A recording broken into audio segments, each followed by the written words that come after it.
I'll be the first one to say it. That flip was just not necessary. Welcome to the distant future of, V sign, like a backwards 3Y. That looks like what? That looks like a wishbone. Bang! Bang! All right, I guess we're just killing people. That's cool. What are we doing? I don't know. Where are we going? Great question. Here's what I do know right now. A, we are definitely breaking the law, and B, we are definitely breaking the law. Can we get this door open, please? Thank you. You know, high-speed confusion and overstimulation aside, this operation wouldn't have anything to do with the giant reactor, would it? Oh, Jesus Christ. Well, I can't really say that acts of domestic terrorism are usually within my ballpark, but good old Barrett here, he is the leader of our group. And considering we're in a sci-fi dystopia, I'm just gonna cross my fingers and assume we're probably not the bad guys. All right, there we go. And yep, there's the timer of doom. I would like to formally request that we get the hell out of here. Go, go, go, go, go, go, go. Hello there, security robots. Nothing to see here. Just do me a favor and die. Bye-bye. Thank you. Run up some stairs, open a few doors, beat the ever-loving shit out of these encounters, and just like that, yo mama's so fat that when she I think you get the idea. Oh my god, talk about an opening. Now, although discussing any of that incredibly overwhelming 15 minutes does sound very appealing, enforcers are actively en route, and a little birdie told me that yeah, they're probably not very happy. Split up, lay low, rendezvous, let's get the hell out of here. Oh man, finally. A moment where I'm not being overstimulated beyond human comprehension. I mean, we've been so preoccupied that no one's even seen my awesome costume yet. Please don't make fun of me. Well, no better time than now to actually introduce our main character, Cloud Strife. Ex-member of the soldier program, mercenary for hire, terrorist. But like an ethical terrorist? Yep. Surprise, surprise. The mega corporation in the dystopian future. Incredibly evil. So evil, in fact, that they are currently surrounding me. This feels problematic. Oh my god, there's more of them. Where are my friends? I need my friends. Oh my god, okay, I'm sorry. You gotta die. You gotta die. Oh, I'm sorry, guys. Hello, people. Just gonna kill you, kill you, kill you. This game is getting very violently, very quickly. Hey, guys, what's up? Yeah, turns out escape's actually pretty easy when I implement my oldest trick in the book. Jump onto a moving train. Anyways, a couple horrifically cheesy lines and not very encouraging words later, and we are officially home free. Finally. A moment of safety. The quiet air fills the ambience as a fleeting yet powerful reminder of genuine peace. A Maka reactor destroyed, billions of gil worth of infrastructure gone, jobs lost, and casualties all but guaranteed. Was it a bold move? Sure, but when your very planet is dying, being harvested to the core, you must fight the system. You must stand to the Shinra to protect the ones you love. That is the mission of the Avalanche Gang. All right, talk about a successful quest. Feels good to have some real safety. Oh my god, that guy is taking a piss. Welcome to Sector 7, home of the Avalanche Gang and location of the Seventh Heaven Bar. See, this is where we have all of our secret meetings. Barrett's daughter Marlene is here, and so is Tifa. I'm not even gonna intro this character. You all know exactly who she is. Checking the TV, President Shinra speaks on today's disaster. The Avalanche Gang has continued their terror, and as the totally not evil CEO, guys, he promises the public that this tragedy, this senseless violence, will never happen again. Yeah, we're doing the exact same thing tomorrow. Well, on the bright side, we did bring Tifa this time, making our way down the reactor. You know, I really would have thought the multi-billion-dollar structure going poof yesterday would have, like, I don't know, warranted real security. Is that a fucking seahorse? Another day, another bomb. Cannot believe we got away with this twice, but let's get out of here. Climbing our way back to the surface, shit, hold on. Nope. That's not it. God damn it. Come on, man. Okay, 3, 2, and I went too early. We opened the final door. That minigame really pissed me off. But hey, at least we're home free. I'm completely lying. It was a trap. Okay, okay, this is bad. Hey there, President Shinra. Holy shit, that's President Shinra. As he shames our heroes, the president speaks to Cloud Strife, this failure of the soldier program, turning his back on the very company that gave him hope. Cloud Strife is nothing like the great soldier Sephiroth. If only Sephiroth survived. Now, cornered atop this bridge, we desperately fight against this giant-ass robot. You know, I think this thing actually explains where their entire security budget went. Firing attack after attack. For any moment, this bomb could explode. We take one final swing. Yeah, I really did not think that one through. As Cloud now hangs by a thread, only seconds remain, yet his resolve is secured. Save yourselves. Remain strong. For this moment won't be our final goodbye.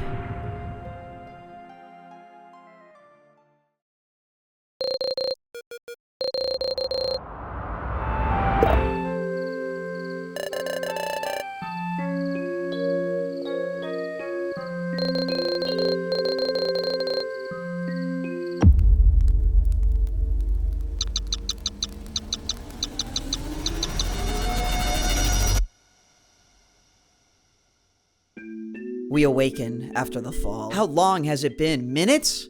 Maybe hours? Atop this flower bed, his head, it's a bit fuzzy, but completely uninjured. Seriously, I hate to break the tension of this scene, but can we get a replay on that fall? I'm calling bullshit. And it's here where we meet Aerith. Aerith? It's Aerith. Yeah, so apparently in the original English translation of this game, they just butchered her name. We're gonna completely ignore that for the entire length of this video. Aerith, she welcomes us to the church, a safe haven of peace within the bustle of the city, a home for the flowers to bloom. Who is that man and why is he staring at us? Hey, dude, how you doing? Look, I've been here for about 2 minutes. I am probably severely concussed. And look, I don't know why you're after Aerith, and I'm not a big fan of jumping to conclusions, but would those guys happen to be your friends? We should probably leave. And so our escape begins. Running up the church stairs, Aerith is knocked to the floor. The Shinra is seemingly desperate to capture our mysterious new friend. Thankfully, I've got a little bit of a plan. Take this, you piece of...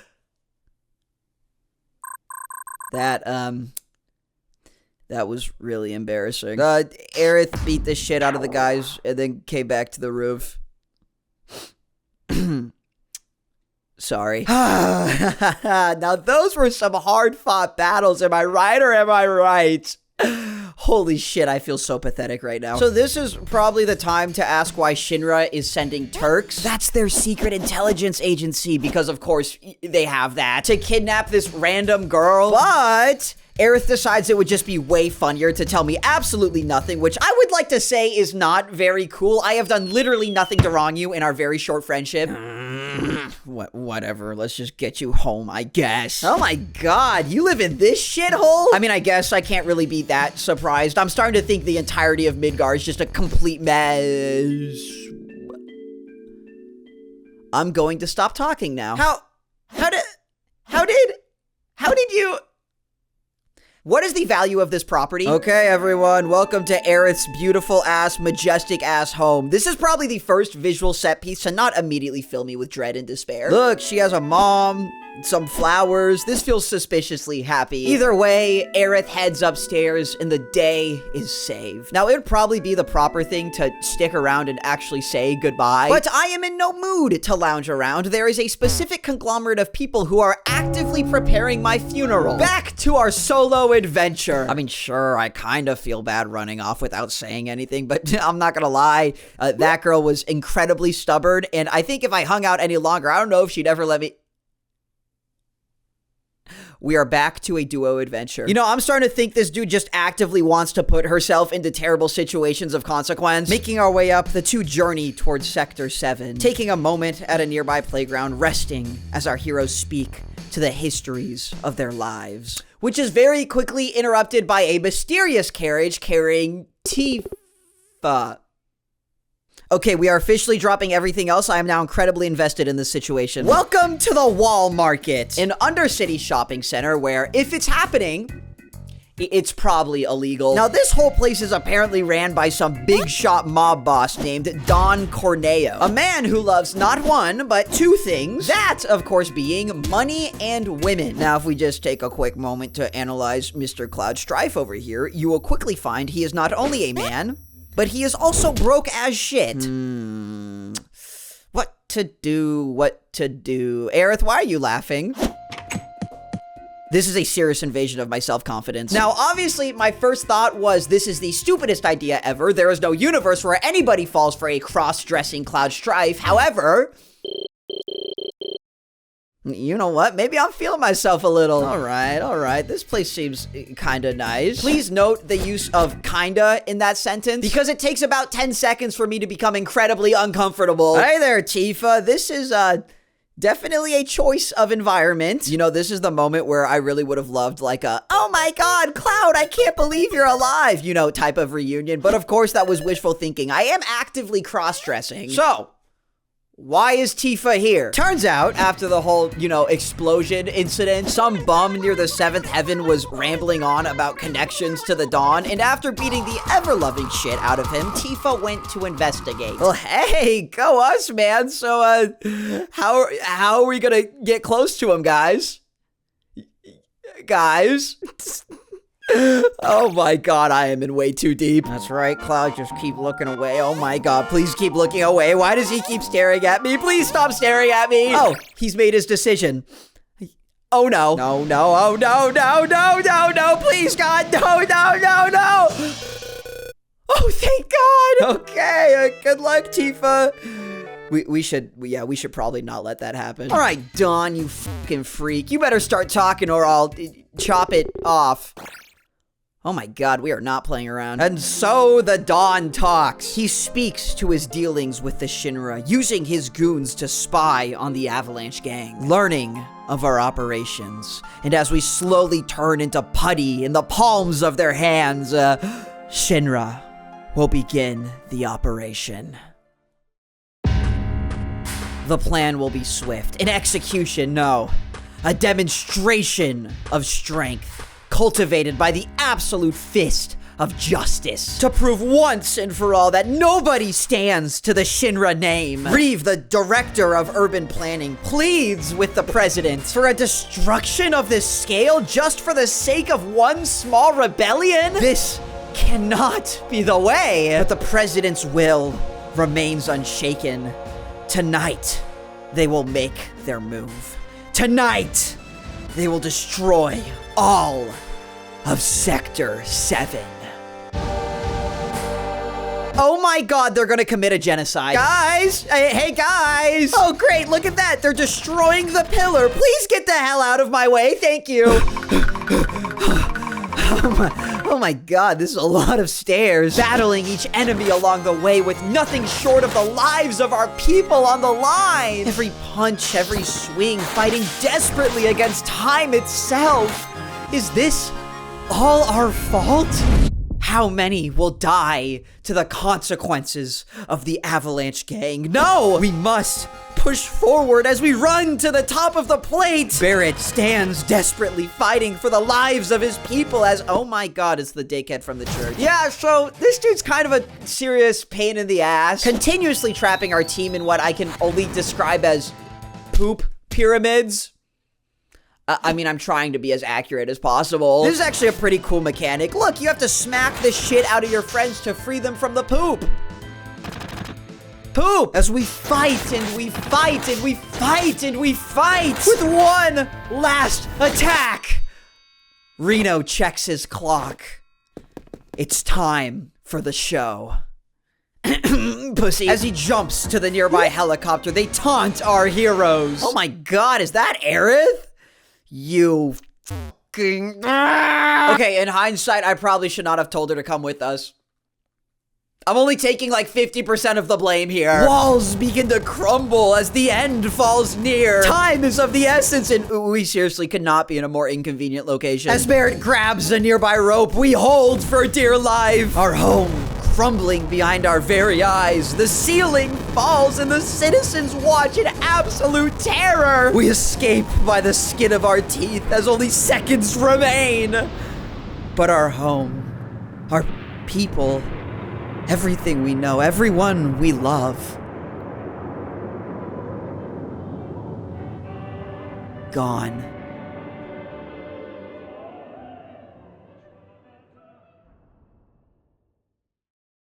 Was it worth it? Thousands, no, tens of thousands dead. For what?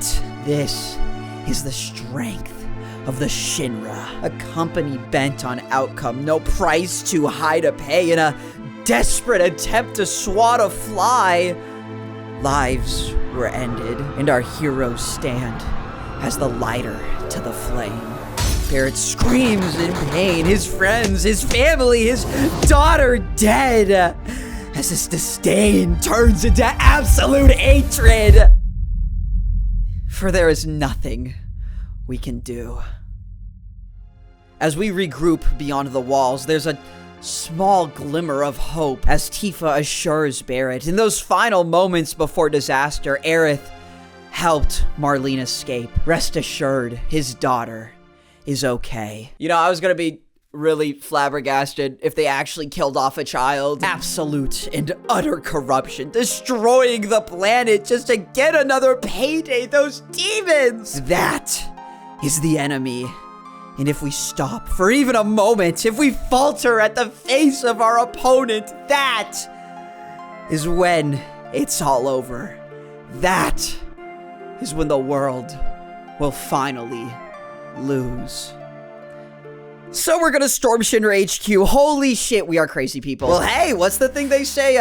Fear the man who has nothing to lose? I'd say that's a pretty apt metaphor for this entire situation. What's up, bitches? How we doing? Okay, you're dead, and you're dead. You know what? This actually might not be that hard. Now, just to head up the elevator. Hey, I just want to talk to the guy.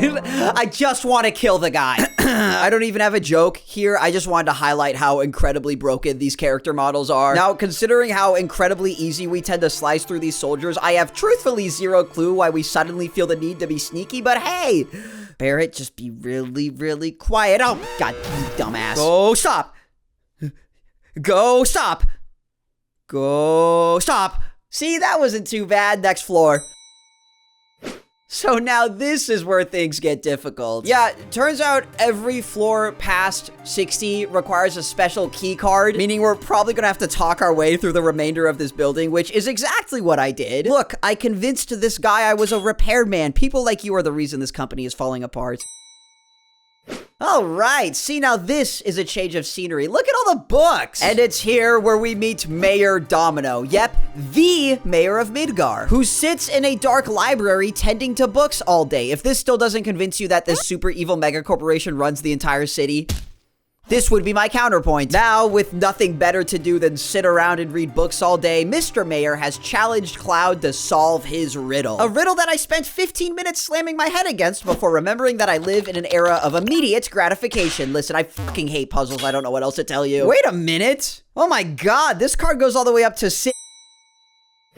All right, what are we doing here? Entering floor 65, a scaled replica of Midgar just sits in the center. Did the Shinra run out of floor ideas? I'm starting to think they ran out of floor ideas. So we put the replica back together because I guess we're upstanding citizens now. And for some reason that gets us the next key card. I'm just going with the flow, dude. Oh, okay, here we go. Look, this place actually has people. A lot of people. I am going to spy on those people. As the meeting begins, President Shinra reflects on the destruction of Sector 7. A successful operation with a perfected demonstration of power. With the Ancient now captured. No clue what that could be referring to. And the Avalanche Gang now destroyed. That could not be further from the truth. Now, the next step may begin. The construction of Neo Midgar. The search for the promised land. Yeah, that was a bunch of words that meant absolutely nothing to me. Let's get moving.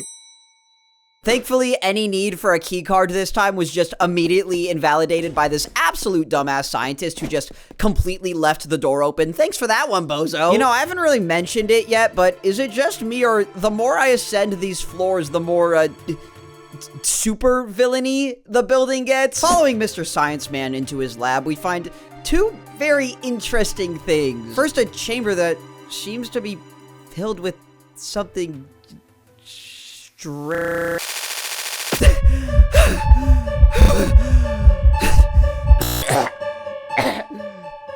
that seemed really important. But also, I really want to know what's going on with that lion creature. Gotta give props to Tifa here. I like how she just immediately runs up and starts tapping the glass like it's a zoo. I just found that incredibly hilarious. Hey, look, man, you've got my sympathy and all that, but, yeah, I gotta actually make sure Aerith is alive right now. We can talk later. Speak of the devil. She's in a cage too! Now, head scientist Hojo over here, I don't know what fucked up experiments he's possibly planning to accomplish, but thankfully Barrett whipped out the oldest trick in the book. Shooting! Once again, I would like to highlight that this is a multi-trillion-dollar company. I cannot believe that actually worked. Fuck him up, dog! You know what? I think I like this guy. So I'm gonna be the first to say what everyone is thinking right now. We're taking the talking lion with us. By the way, this dude's name is Red 13. Gonna be honest, that sounds more like a food label than a name, but you're chill, so we're gonna ignore it. Well, we've got no reason to be in here anymore. Friends are back. New friends are made. What a day to be, Cloud Strife, you know? See, this is exactly why I never speak too soon. Piece of shit elevator. Who walks into another dude's elevator? Hey, screw that guy. Now, this is a great example of what we in storytelling would call an all is lost moment. We are so screwed. Listen, there's definitely a chance that storming the most powerful company on the planet in hour 4 of the video game was not the smartest decision of all time. But here's my rebuttal. I mean, we got pretty far. As we lounge around in our pond of despair, Cloudy takes this moment to speak with Aerith. It's been 15 years now since the moment her birth mother died. Alone in the rain of the Sector 7 slums, the woman's final words were a simple request. Please, take Aerith somewhere safe. The words hung still, but her resolve was absolute. This child was so much more than an ordinary girl. As each day passed, the Shinra began their investigation, pleading with the woman to give them this special child. The last of the ancient race. The one who can speak to the very planet itself. Aerith. The girl who can lead us to the promised land. Oh man, I must have fallen asleep. What time is it? The door to my cell is open. Guys, get up, we're leaving. Okay, so, seen a lot of dead people. Let me check my notes here. Okay, that was my assumption as well. Making our way back to the lab, blood stains the walls as something has gone horribly wrong. Each floor bloodier than the last. Someone was here. And there's only one way left to go.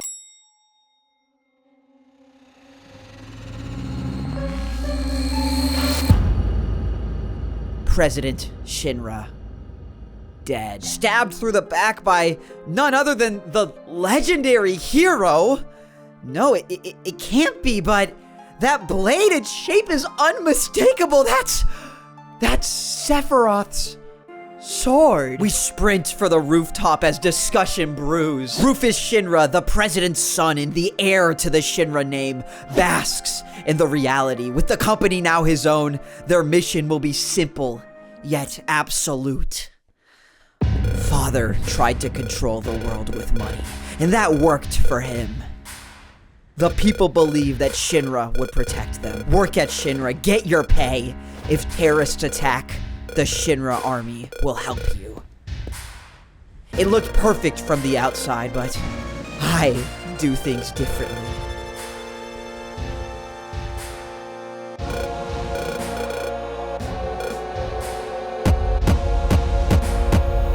Cloud yells in distraught. His voice seemingly knows of what tragedy is to come. Get Aerith out of this building. Take my word and escape before it's too late. As now, the two stand atop the very peak of this city, Cloud Strife and Rufus Shinra, before he can begin his search for Sephiroth, before he can begin his quest for the promised land.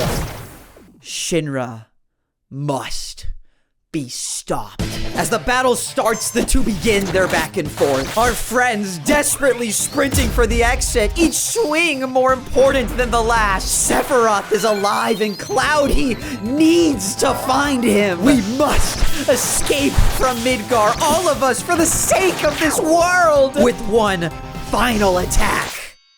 Rufus taunts Cloud as he evacuates via helicopter. I swear to God, not a single person in this company is capable of finishing a fight. With our battle now over, we run for the elevator. Our friends now stand surrounded on the ground floor. To save the city, no, to save the very planet. Cloud, he rides down the stairs. Where the f did that motorcycle come from? As our allies run up the stairs, Tifa finds a car. Okay.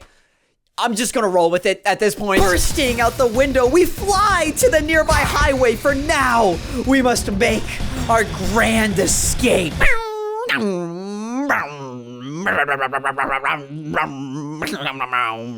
What were we doing again? We ride down the streets, desperately fighting Shinra's soldiers over each and every turn. The road is long, but we remain absolute, speeding our way to the very edge of the city itself. And with one final battle, we destroy this, I don't actually know what this thing is. It just kind of attacked us at the very end. We killed it, though. My God. The sun sets over the horizon as our heroes reflect on the journey that's to come. The promised land, this mystical place that the Shinra speak of. What is it, and why are they so desperate to claim? Sephiroth is alive, and Cloud seems to have this need to settle a score. As we descend to the city's outer edge, it's goodbye to Midgar, the land that they've called home for so many years. Destroyed by a corruption rooted deeply to its core. We must find Sephiroth before the Shinra. For if they find this promised land, if they control that legendary place, this world shall succumb to a painful death. It's been almost a year since the war came to an end.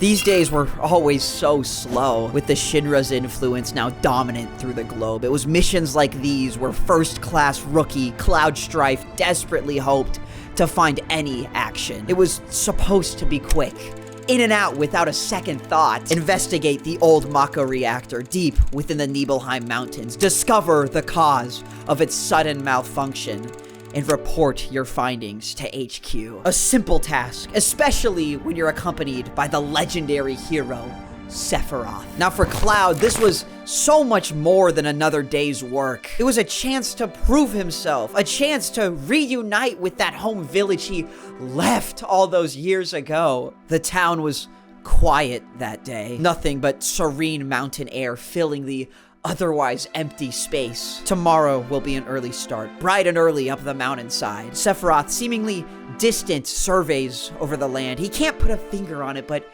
somehow, some way, he recognizes this place. Well, I got no clue what any of that means, but I am feeling pretty sleepy. I wonder what our plan is to get up the mountain tomorrow.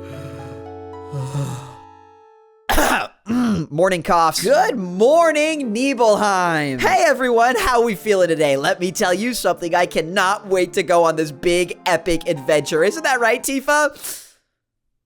I probably should have seen this coming. Hey, is this safe? Look, I don't want to be that negative Nancy type, but this might be the most stereotypically dangerous bridge I have ever seen.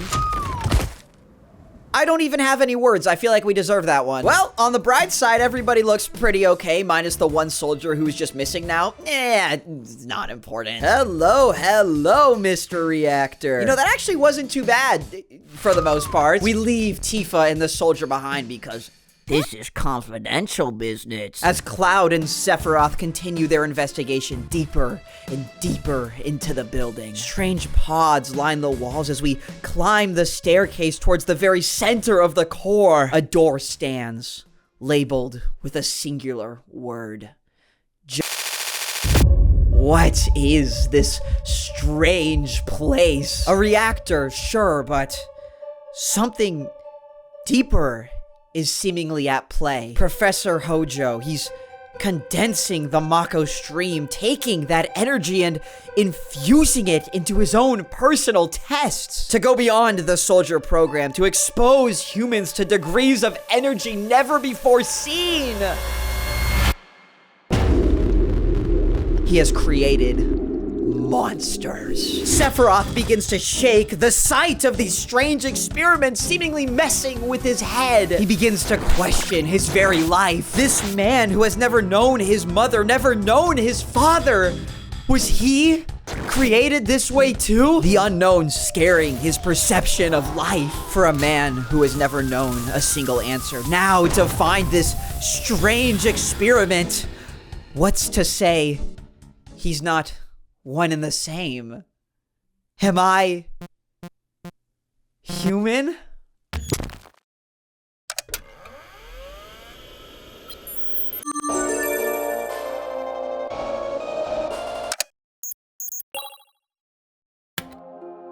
Mission summary. A mysterious organism was discovered, brain dead, atop the 2,000-year-old geological stratum. Professor Gast, alongside Professor Hojo, have successfully confirmed the body to be of ancient descent. The project has been approved. We shall begin use of Mako Reactor 1. The organism's name? For now, we've decided on It's been 24 hours since Sephiroth lost his mind.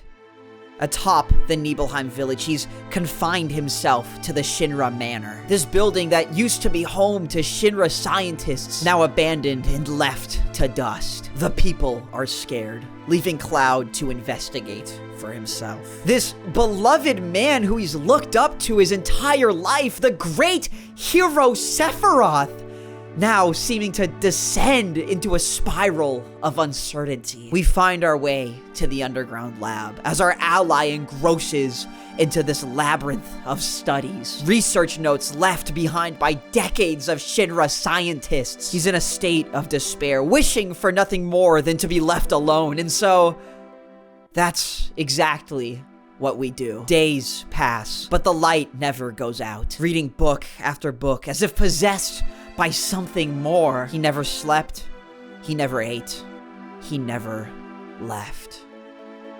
Until that fateful day.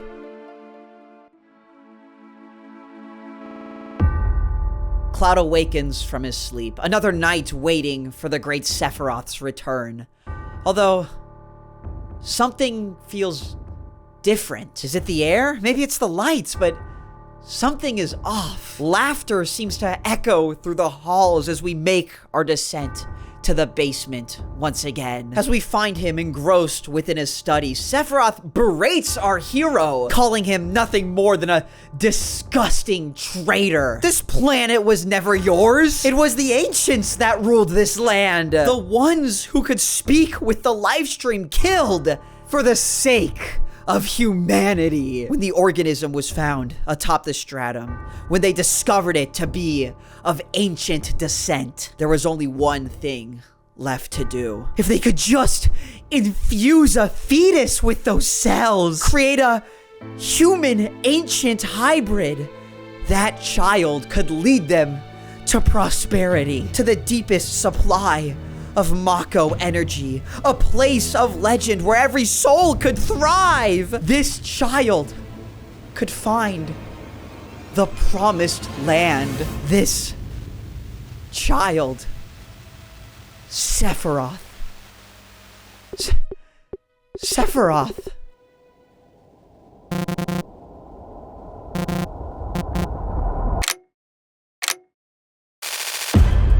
There was no emotion in those words. He became robotic in nature, abandoning his humanity overnight. This man, if you could even still call him a man, had become intoxicated on destiny. and nothing was getting in his way. That day, we were nothing more than ants to his will, obstacles to some greater purpose of the very universe itself. He would kill anyone who steps in his way. As the rightful heir to the world, as the last of the ancient race, Sephiroth had fallen into a twisted oh my god. Sephiroth had fallen into a twisted delusion. And everyone, except Tifa, of course, was dead. Cloud pleads with the madman. How could you do this to my family? But the man was elated beyond any sanity that remained. Those worthless creatures stealing this planet from his mother, trapping his beloved mother. Sephiroth will save his mother.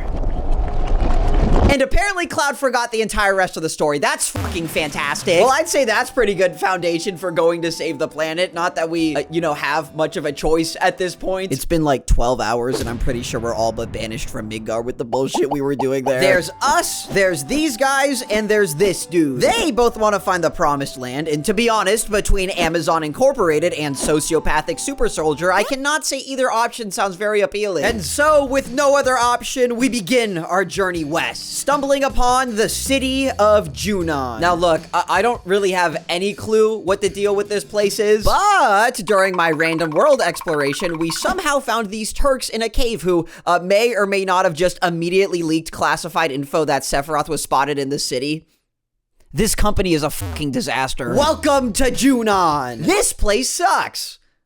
It sounds like I'm exaggerating, but let me tell you something. I am not. Long story short, aka what I was able to gather from random-ass citizens, at some point in time, the Shinra saw this peaceful little fishing village and said, this is cute, but you know what I think it's missing?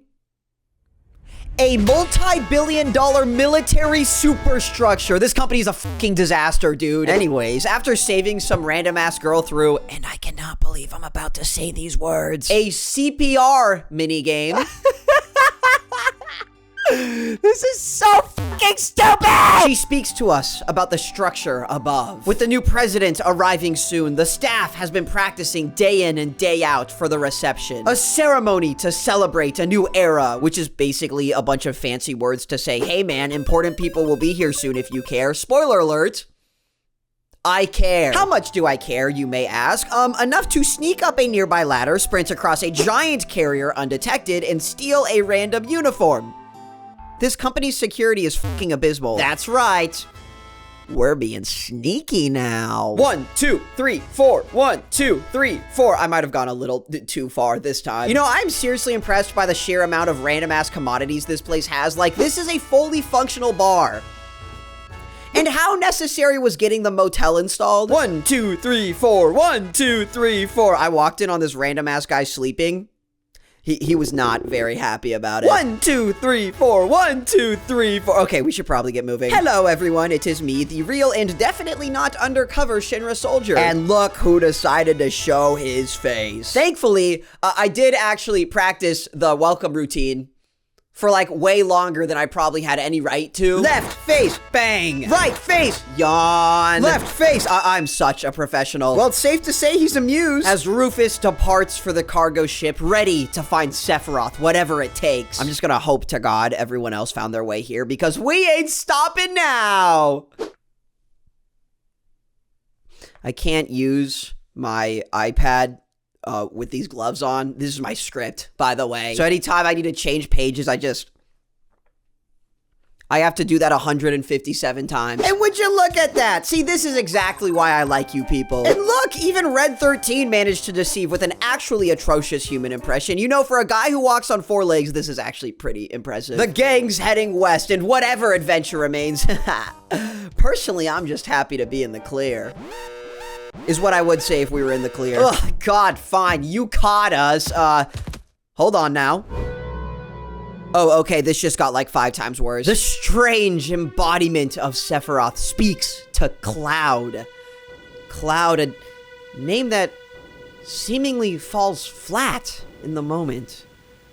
Why has he forgotten our name. Why does he? Oh, shit. Okay, and he's gone. And what the hell are you? With not much choice, we battle the monster. I will say, in terms of things I've seen smuggled onto cargo ships, the 50-ton creature of darkness and chaos is probably on the more impressive side. But of course, we manage once again. And honestly, I just want to know where the hell that thing possibly came from. You know, I don't know what I was expecting, but this feels about as weird as it gets. Cloud studies the organism, entranced in a strange sense of familiarity. Is it an arm? Why was Sephiroth carrying an arm? Sephiroth, that was... Sephiroth? Well, it's like I always say, you can't spell Sephiroth without an I. As in, I am very confused right now. But hey, nothing calms the nerves quite like a beach vacation. Check this place out. Costa del Sol, just a beautiful vacation spot. Look at that, even Red 13's in the spirit, somewhat. He doesn't actually look very happy to be here at all. And look, they're even selling a house for 300,000 gil. Yeah, you know, I don't think that's happening anytime soon. We should probably leave. Heading even further west, I don't really know where we're planning on going. I tried putting the location in maps. Don't know why I thought that one would work. Thankfully, what we lack in any sense of direction whatsoever, we gain an unadulterated childlike wonder, which is just a really confusing way to say, let's go check out this mountain. Guys, look, I'm a train. Oh my god, this place looks horrible. Oh, wait, it's Barrett's hometown. This place looks great. Wow, man, I mean, just... look at all the tents. Welcome to the North Corral. What happened to this place? Great question. Why do they all seem to absolutely despise Barrett? Another great question. And while I am almost certain that these are interconnected factors that will be important within the upcoming minutes, I have also been informed that there is an amusement park nearby and, if you don't think I'm dropping everything immediately, then you have no idea who you're talking to. Holy shit. Oh, shit. Hey, hello? Hello? Hi. Hey, are you good, man? Sorry, that was, oh man, sorry. I'm so sorry. Look, I just wanted to let you know that this message is sponsored by Raycon. Now listen up, everybody. If you're anything like old Charlie, then you may have found yourself in this position. Holy shit, do I actually sit like that? Getting out and staying active is important, which is why I'm glad to say that I personally own Raycon's bone conduction headphones. Look, walking is nice and nature is nice, but you know what makes them even nicer? Music. Or, you know, podcasts if you're feeling pretentious. These off-ear audio devices send vibrations directly into your bones, which is why I love wearing these headphones. They allow me to walk, talk, or really do whatever floats my boat, all while still hearing the world around. It's a more transparent audio experience, allowing not only a more active lifestyle, but, and you might want to step back here. Okay, a bit further. Little more. But a more affordable one as well! Like, just listen to this happy customer. Hello, I am a happy customer. He's a happy customer! The bone conduction headphones are here to help you go for gold. Go to buyraycon.com/chargebc to get 15% off, and thank you, Raycon, for sponsoring this video. Okay, time to get back to the video. Now, this is probably the right time for me to make some analytical analysis about the juxtaposition between the consumerist money trap located directly above the town of absolute poverty and sorrow. However, as a representative of Generation Z, there are a few things that get me going quite like flashy lights and intense dopamine exposure. What were we talking about again? Oh, that's right. I gotta smack this chocobo parlay. You know, usually I feel like the saying, "we've lost the plot," is an over-exaggeration, but as I witness the current situation taking place before my screen, I am labeling this as an exception. We've definitely lost the plot here. Wait, hold on now. Plot's coming back a bit. We found a robot talking cat monster. I don't know why I said any of that like it made anything more sensible. Yeah, so this is Kate Sith, a robotic fortune-telling monster cat creature thingy. To be honest, I have literally zero clue what I'm looking at here. He is a goofy little bundle of mystery who, after reading Cloud's fortune, quote, "What you pursue will be yours, but you will lose something dear." Oh my god, he just foresaw somebody's death. Katesith then proceeds to get so wrapped up in this fortune, absolutely terrified of what he possibly just foresaw, that he says he wants to join our party. I am not joking, that is the extent of this conversation. Welcome to the team, little man. Whee! Oh man, that was just as fun the 6th time. Okay, we should probably stop going on the roller coaster. This place is just so fun, man. I want to see everything. I want to do everything. I want to... I think that guy just died. Hello? He died. Heading up the stairs. As we run to the counter, their words fall short yet heavy in weight. A man with a gun on his arm. It was around this time that I realized Barrett was missing. Uh-oh! Barrett always blamed himself for that fire. It was simpler times. No Mako, no Shinra, just a society of coal miners trying to get by. Of course, just like the rest of the world, it was only a matter of time. When the Shinra finally came, their proposition was simple. They promised easier lives, a step into the modern world. All they needed was permission to build that reactor. It was Dine who stood opposed to their antics. A traditionalist at heart, he feared for the repercussions of this project. But Barrett, he continued to refute his best friend. It was only a matter of time. This could be our glimpse into the future of humanity. It happened while they were out of town. A Shinra-funded massacre, the likes of which they've never seen. No lives were spared. The women, the children, either shot or burned in the chaos of the flame. With not a moment to spare, the two ran from the gunfire, desperately trying to escape this hell on earth. As he slips off the mountain, holding on for dear life, Dine, he thinks of that life, his happy life. His beautiful wife, Eleanor, and their daughter, Marlene.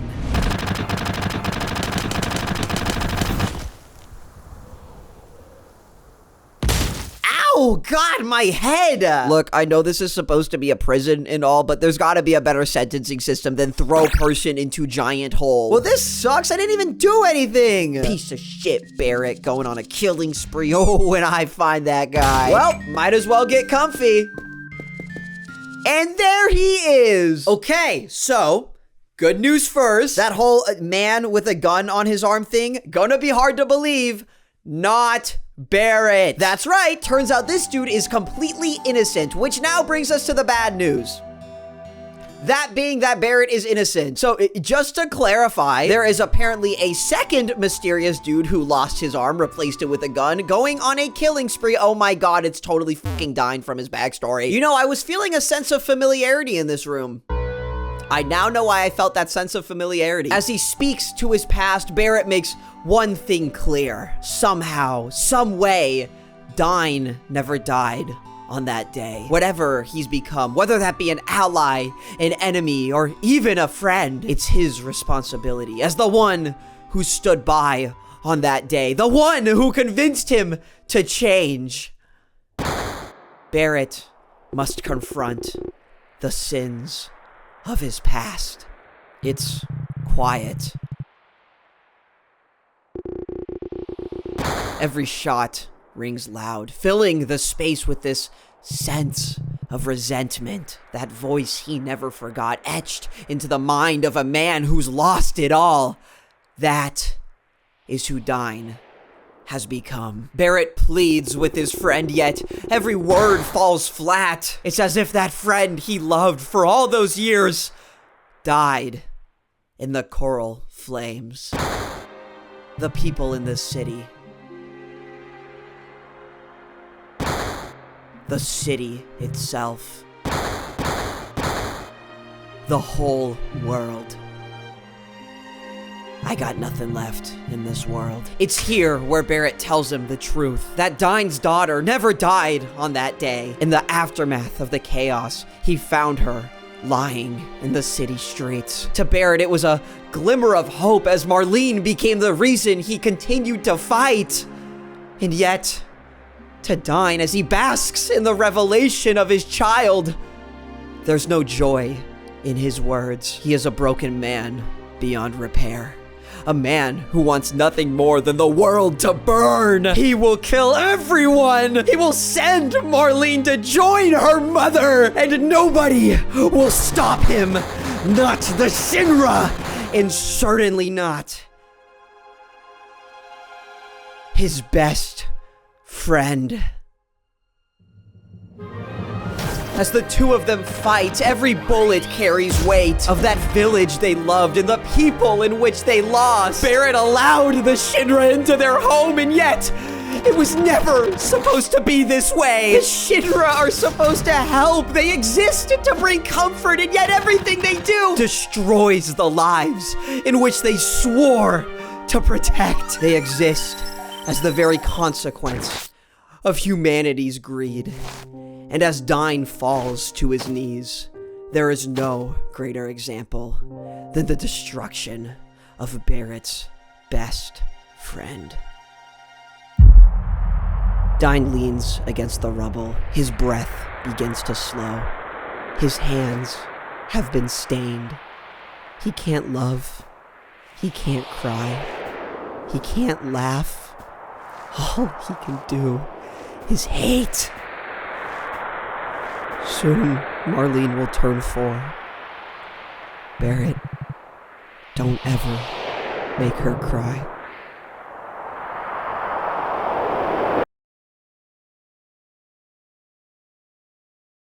Okay, there's been a development. With the whole Dine incident now behind us, rest in peace, Cloud decided that now might be a good time to, get the gang out of prison. But of course, life is never as simple as simply explaining my false criminal accusation. Friendly reminder, we've done nothing wrong recently. And so I am now returning to the Gold Saucer, not as a free man, but as an official Chocobo racing jockey. I wish I was joking. Turns out we forgot to consult the official Gold Saucer rulebook, which, as you can see on page 34, very clearly explains all prisoners may be granted freedom only after achieving first place in the Chocobo Racing League. This feels like a really convoluted way to get me to play a racing minigame. Well, there's no getting out of this one. Just gonna take a quick look at the tutorial over here.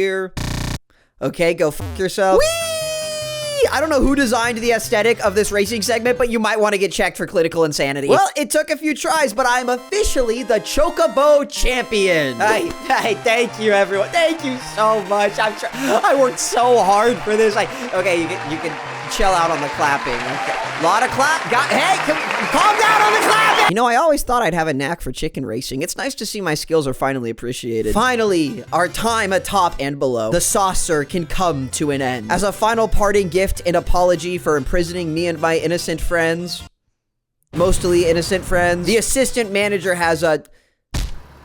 Oh my god. Gonna be honest, I forgive them for literally everything. This is the coolest shit I've ever seen in my life. And man, does it feel good to be on the move again. Granted, I have absolutely no clue where I am driving, but hey, at least this gives me time to actually grind up a few levels. This was also my first introduction to the frog status effect. I will not be elaborating. Hey, it's frog season around these parts. I'm killing all these frogs, although that is not a frog. Look, I respect the hustle, but I'm gonna be honest, jumping 3 random people in a forest, that was never working out for you. Is she dead? Hey, lady, are you dead? Oh, never mind, definitely not dead. Now, of course, Mystery Girl immediately challenges us to a rematch that I respectfully have zero interest in. If this was you after battle number 1, I do not want to know the outcome of battle 2. Now, of course, one would hope that that would be the end of that, but no. She immediately begins verbally taunting me. This might be the stupidest person I've ever met. Can we please keep her? I'm just gonna go ahead and... Yep, just gonna put you right there. Her name is Yuffie, by the way. Everybody say hi to Yuffie. If I can be honest for a second, I don't even think this party combines for a single brain cell. Now, of course, something as nice as obtaining a new party member had to be immediately followed up by our car breaking down. This is like one of those Temu items. This is a Temu car. Well, at least this place seems cool. Welcome to the Cosmo Canyon, a research outpost dedicated to the study of our planet, which is pretty cool. You guys wouldn't happen to have like a mechanic, would you? Well, a change of scenery is always nice, especially when it's Red 13's hometown. Wait, what? Family reunions! Yay, family! Hello, grandfather. It is very nice to meet you. And look, I don't mean to get overly excited, but you wouldn't happen to have any cars, would you? Bugenhagen, I am praying to God I'm pronouncing that properly. Bugenhagen thanks us for looking after a Nanaki.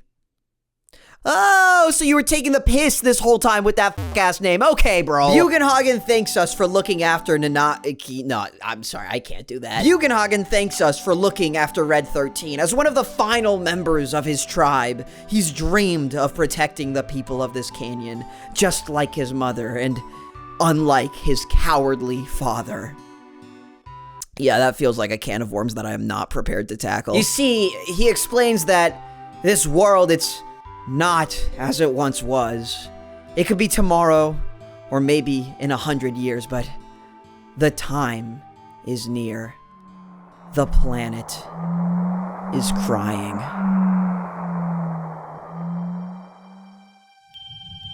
He welcomes us to the observatory. All the workings of space entered into a holographic system, a diagram of the very universe itself. For one to understand the direction we head, one must first understand the very cycle of life. It's a simple system, really. All humans live, all humans die, and in that moment of decomposition, when the body returns to the soil, the soul, the heart, those return to what we know as the planet's life stream. An interconnected energy, a spirit energy. It's the source of life for trees, birds, and especially humans. But the energy goes further. It's the very makeup of our own planet. And if that spirit energy were to disappear, well,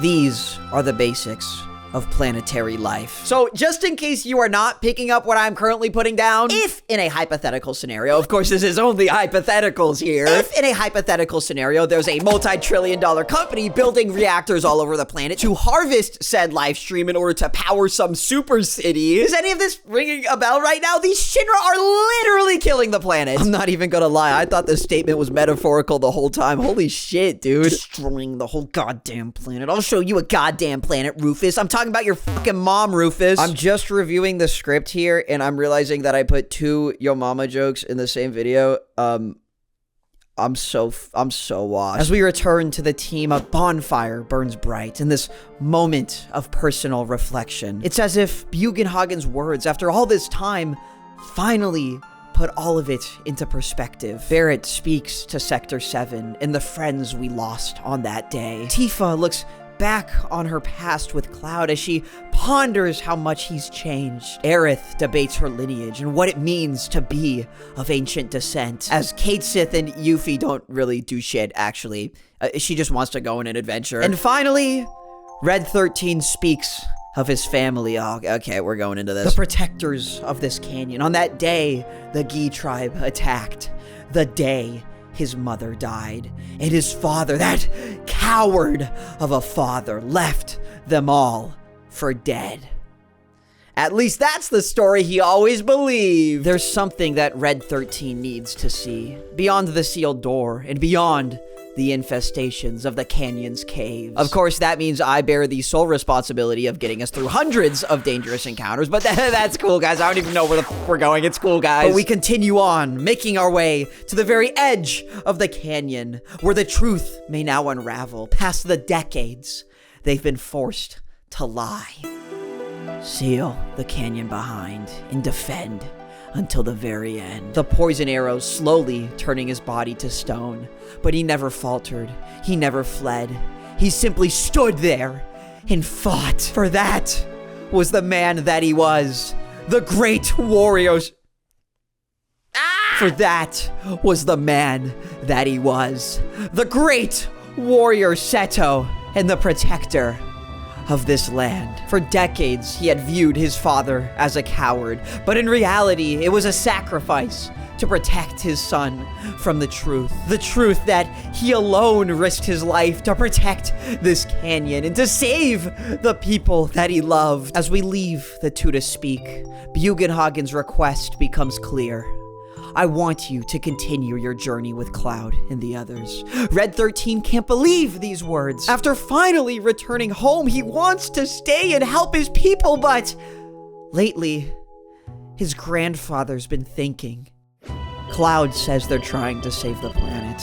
Honestly, I don't think it can be done, for even if they stop every reactor on the planet, it's only going to postpone the inevitable. Even if they stop Sephiroth, everything will perish. But if there was anything we could do as a part of the planet, something to help a planet already in misery, no matter what happens, isn't it important to try? Well, it's been about a day, and wow! They actually fixed the car. I was completely ready to leave that thing behind. This is a very pleasant development. Red 13 has found a new purpose, and as long as I don't think about the impending doom that is currently falling upon our planet, life's kind of looking pretty swell. As we continue down the coast, for the first time in a while, I'm actually hopeful. I don't know what town is coming next, but whatever they throw at me, I will be ready for anything. Oh my god, we're in Nibelheim. So what? The fires. It's as if all of the fires from that wretched day never happened. As we ask around town about those fires, the owner looks at us like we're crazy. There's never been a fire here. Okay, cool, man. I definitely have a good counterpoint to that. I don't know what's going on, but something is incredibly wrong. So, of course, me being an absolute psychopath, we explore further. Strange robed individuals wander, each with a strange numbered tattoo on their hands, as they mumble. Can you hear it? That voice of Sephiroth. There's also a cool piano in Tifa's house.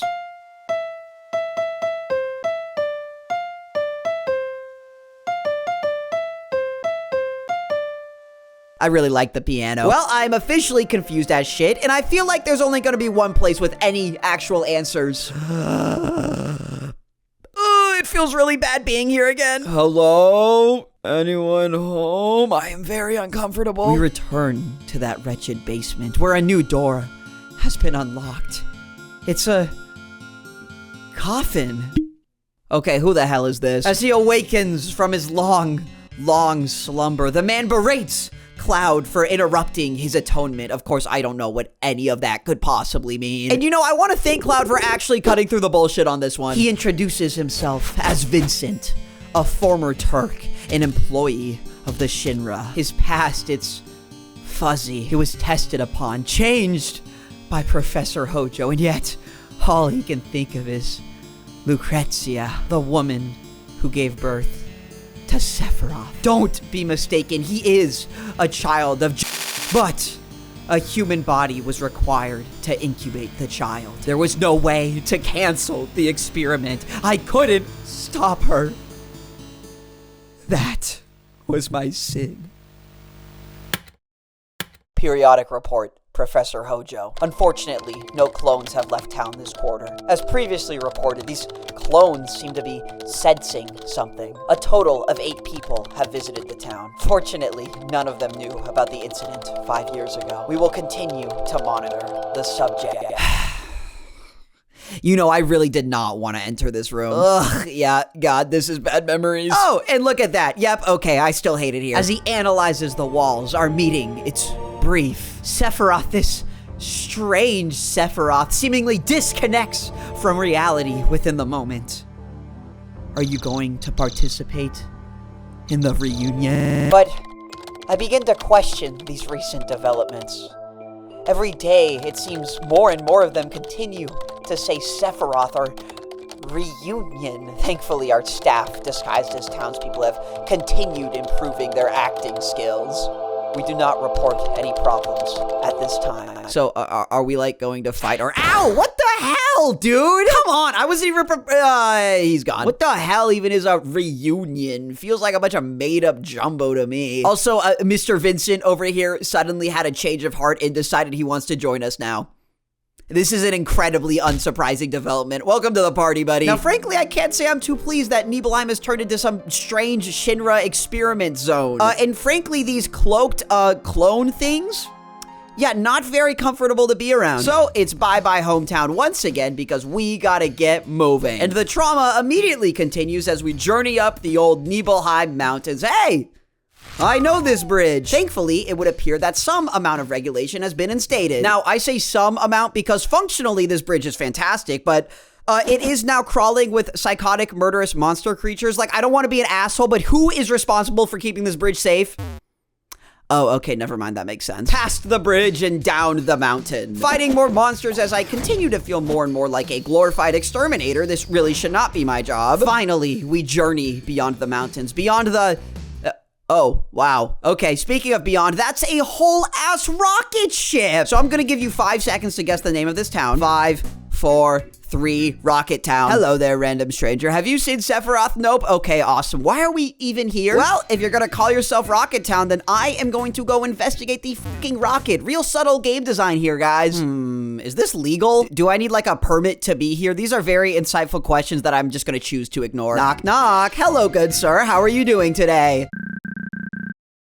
You know, that was actually a really good question that I just cannot answer. And it's here where we meet Sid, the captain of Rocket Town, which I guess makes him like the mayor. I think they are not very clear about this. You see, Sid here used to be a Shinra rocket scientist. Back in the day, back when the program had funding, when the world was excited to journey beyond, the first man in space to finally reach the heavens. A dream Sid had held so dear since those early days of childhood. Speaking with his colleague Shara, she worked tirelessly with safety at the forefront, checking oxygen levels as the hours moved closer and closer to that launch. She just wanted everything to be perfect, a decision that she would regret for the rest of time.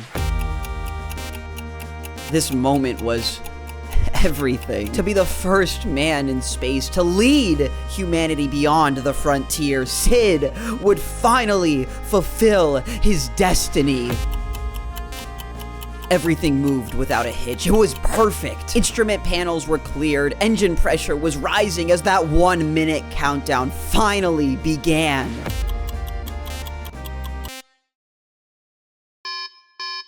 She just wanted everything to be perfect. It's a scene of absolute panic, as you can see by Sid's very specific choice of words here. For Shara, in her final oxygen test, she couldn't let it be. She wasn't happy with the results. She had to check one last time, even if it costs her life. If she was burnt to a crisp, she just needed it to be perfect. Sid yells in panic, surely she'll die, but this is our only chance. If we cancel now, it'll be 6 months until their next launch. The moon, outer space, his dreams. Everything they've worked for to this moment, yet to sacrifice a colleague of his own? What does Sid do? This is everything, not only to him, but every soul behind this project. This is the next step towards the beyond.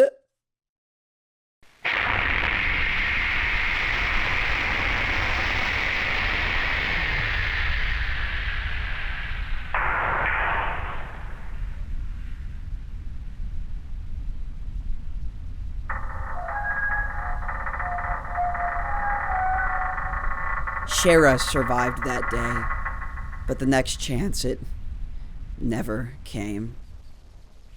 Until today! Rufus Shinra, yes, the Rufus Shinra, I don't know why I'm saying it like that, I fucking hate that guy, will be visiting town at any moment, and this will be Sid's final chance. Surely under this new management, he can change their minds and lend them his plane. They came because they wanted to borrow his plane.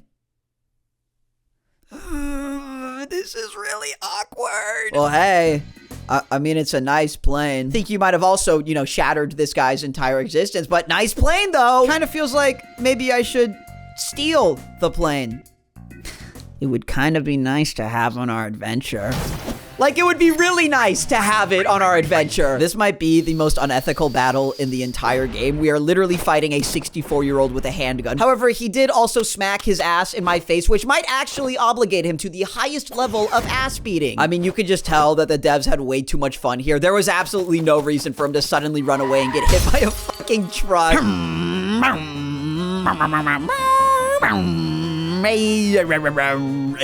like the modern day Wright brothers. Because I'm flying a plane, I don't actually think we're flying this thing. Hey, Rufus, hey, Sid. Now, I don't know if I should be more impressed by the 3 bozos flying a plane with nobody in the pilot seat or the 1 bozo who just jumped onto a moving plane. Unfortunately, it also took about 5 seconds for them to hit our tail. Yeah, so this feels like a really good time for somebody to get into the pilot seat. No? Okay, yeah, that's cool. Whee! Splash. Good times. Well, Sid, you have actually lost everything. Now, is there a possibility that I could shoulder some fragment of blame here? Great question that I will not be answering at this time. But Cloud does make one thing absolutely clear. As our journey continues, we are bound to cross paths with Rufus once again, and that's really all it takes for Sid to immediately join the party. Well, we can't fly anymore, but thankfully we can just sort of tread along the water. This might actually be the lamest form of transportation. Now, apparently, Sephiroth was spotted at some place called the Temple of the Ancients, which, outside of having the most important sounding name I have ever heard, it is also the most important looking place I have ever seen. Which is why it really sucks that we need a key. Where is that key? Well... After a lot more random exploration, we met this guy, who I should note lives in the absolute middle of nowhere. Even he was surprised we found his house. And this guy had the key to the temple. Note the had I used in this sentence because he sold it to the owner of the gold saucer. You motherfucker.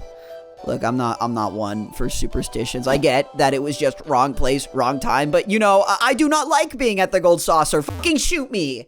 Actually, don't do that. That got us in trouble last time. All right, so this is the showroom, huh? I'm debating if I'd rather comment on the giant clock, air balloons, funny face, or lamps.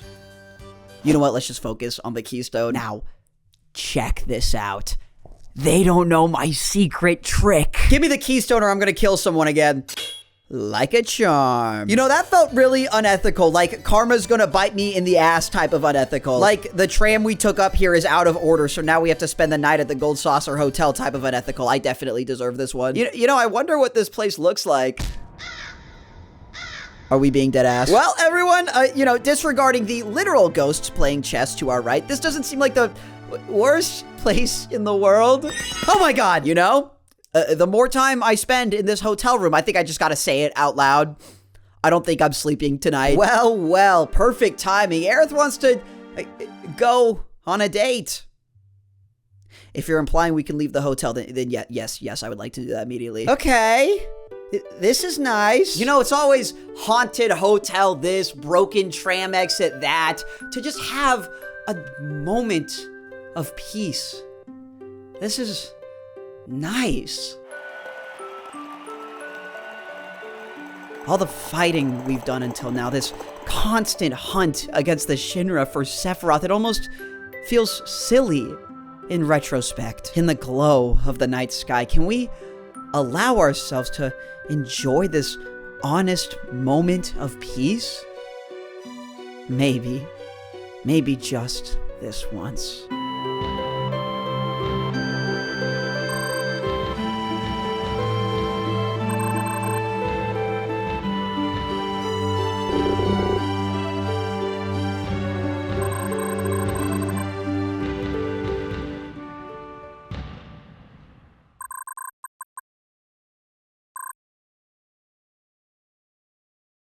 In the glow of the night sky, can we allow ourselves to enjoy this moment?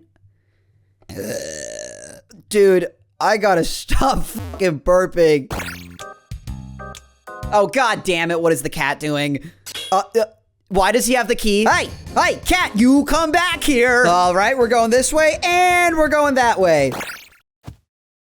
Are you serious? Give me the key, you little shit! What are you possibly trying to accomplish here? Hey, don't you throw it at that helicopter, don't you son of a bitch! So Kate Sith was a spy.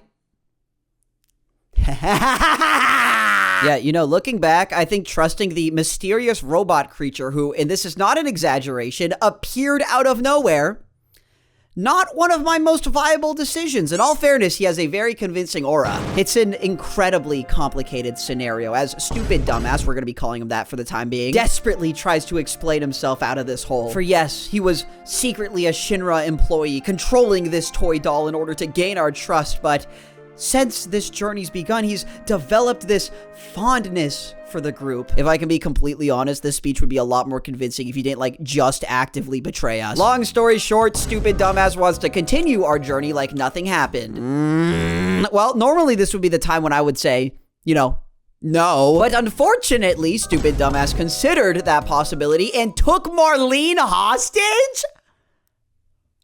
What? This isn't even a superstition anymore. This entire resort causes me nothing but fucking pain and agony. I want to leave immediately. Good morning, team. Oh, look, stupid dumbass is already having fun with his newfound power. I'm going to dropkick this thing. Safe to say he is officially off the team. Sorry, buddy, but I don't do business with people who suddenly abandon me. Welcome to the party, Eric. Anyways, please get me out. I am never coming back here. But hey, at least we know where to go next. Back to the temple where... Oh. Wow. As he rests on the floor before us, it would appear that the Turks were not able to handle the temple. Bitch. This definitely feels like a bad omen and a very convincing sign to turn around. A sign that I am going to ignore. I mean, come on. What's the worst that could happen? Yeah, okay, this feels pretty bad. Hey, someone told me I'm like Indiana Jones because, you know, it's like Indiana Jones. Confession, I haven't watched that film in like a decade. You know, it took a lot of puzzle solving, but it definitely feels like the right room. A lot of pictures on these walls. I do quite like pictures. Remind me, didn't we come to find Sephiroth? I swear to God, it's like he's in my head. Sephiroth, he seems to cherish this place. As we follow him down these halls, each mural, he stands admiring them in their beauty. It's a treasure house of knowledge, one that our adversary can't help but admire in his senseless, manic laughter. For Sephiroth, he's found his purpose, one in which he will enact beyond any shadow of a doubt. We follow to the end, as his voice, it seemingly speaks from beyond these walls. Mother, it's almost time. Soon, we will become one. When the planet is hurt, spirit energy is gathered to heal the injury. What would happen if there was an injury that threatened the very life of the planet? Think of how much energy would be gathered. Think of what would happen if Sephiroth was standing at the center of it all. All that boundless energy as he merges with the very planet itself. He will become a new form of existence. Melding with the planet, ceasing to exist as he is now.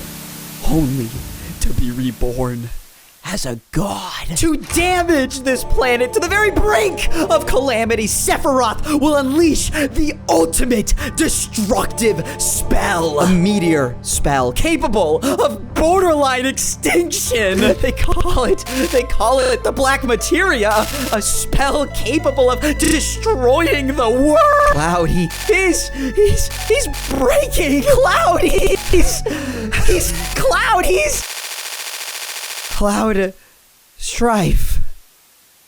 Phew, anyone else feel like a little cold? So that was definitely weird. And look, I don't know, but something tells me we're only gonna get weirder from here on out. Sephiroth has run off, leaving our party with even more questions, more confusion, and maybe a little psychosis. Gonna be honest, I'm not too sure what any of that was about. This black materia, this mystical object, we cannot allow it to fall into Sephiroth's hands. And thankfully, we do not actually need to look very far. As it turns out, we are actually standing inside of the black materia. The temple is the fucking spell. Yep, by solving a series of complex puzzles, any individual can shrink the temple into a tiny little ball, allowing them to, well, crash a giant meteor into the planet. One problem: whoever shrinks the temple also dies immediately.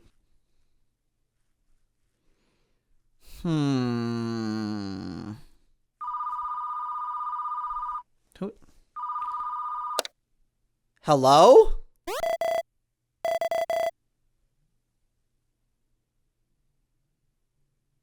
Oh no. God damn it, I was just starting to get over this cat. Can we trust this thing? Like, seriously, it's genuinely been 5 minutes and 20 seconds since he actively betrayed me. Can we trust this thing? Truly, he seems apologetic in nature. The traitor that Cloud can't even stare in the eyes. He thanks us, not only for believing in him at this moment, but trusting him with this monumental task. Aerith yells to the traitor as he walks down those halls.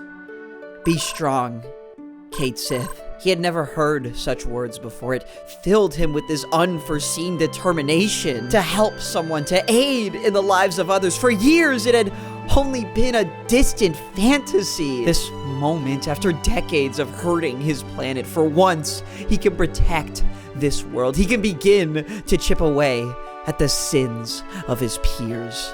It's everything to him. The world, it's filled with toys, but there will only be one Kate Sith.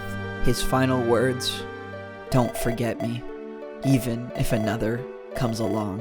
Goodbye then. I'm off to save the planet.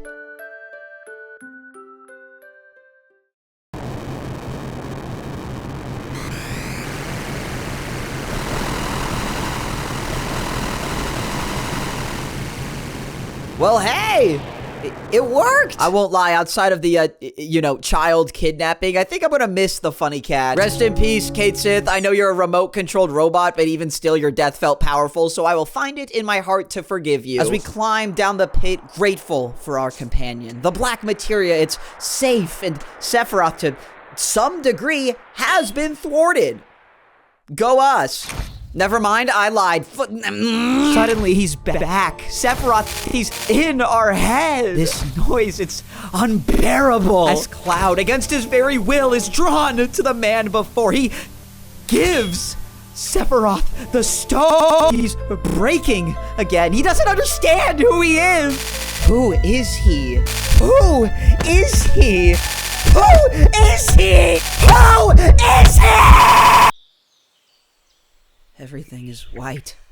What did I do? No, wait, I don't remember. What did I do? Aerith, she's gonna go away for a while. It's okay. She's going to go handle Sephiroth. Everything is okay. No, please don't just go. Just take care of yourself, as if being led by a feeling that she herself doesn't understand. Aerith, she always was an ancient, and she knows what she must do, as she promises to come back when it's over. But for now, her destiny, she must follow its lead, for that is the duty of an ancient. It happened in the middle of the chaos. It wasn't a dream. Aerith, she really did run off to the city of the ancients. As Cloud tries to recount the hours, there's nothing. He's nothing. Barrett and Tifa continue in their usual spirits. We have to chase after her. It's our duty to help our friend, but Cloud, he's nothing. He has no control. He doesn't know who he is. He's scared. How long has it been since that promise? Joining Soldier, becoming the hero? When did it all go so wrong? What did he say that day? To be the best there is, to be like Sephiroth? What a joke! Stuck on this train with no end in sight. Nothing is real, nothing is fake, nothing. He's nothing. But there's no getting off this train. Cloud, he's so afraid of finding the truth. But his friends, they waited for him, stayed by his side until the moment he awoke. And that, right now, is the only real thing in this world of lies. That truth shines like a precious diamond.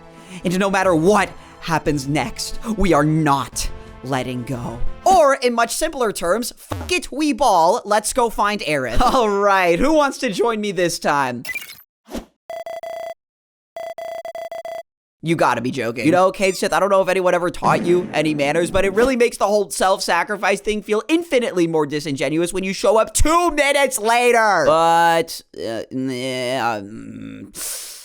I don't feel like building another character. Can we just forgive him? And so we head north to the entrance of this forgotten city, aka Bone Village. That is the actual name. I like that name. After speaking with the locals, we learned that navigating to the city isn't so easy. We need a lunar harp, which, by the way, sounds infinitely more important than it actually is. I found it after digging in the dirt. Hello? Aerith! Yeah, you know, this whole area definitely gives off weird mystical energy. Not too sure what fucking Bone Village is doing 50 yards south. But we fight on, journeying through the woods, climbing up these very strange rocks, finally entering this strange new world. Yeah, I can't even think of some dumbass joke. This place is genuinely beautiful as hell. Look at these set pieces, dude. Like, peep the holographic fish. Come on now, that's some Final Fantasy! As we journey through these abandoned streets, Cloud, he can't help but feel it in his soul. Aerith is nearby. The sun begins to set. In her voice, it's ringing close by. Wherever she is, Aerith, she's fighting for us all. Historians say that the ancients have this special trait, planet reading, or in simpler terms, talking with the life stream. It's a phenomenon where the very world's pain can not only be felt, but shifted and repaired, a way to maintain the planet's health and keep balance across the world. And then there was this legend. It was nothing more than a crazy story that one of these ancients held a white materia. It was the antithesis to destruction, the holy spell. One that could not only protect the continuation, but maintain the very harmony of life. When the planet's in crisis, if a soul could reach out and pray to that power, they could maintain the planet's health.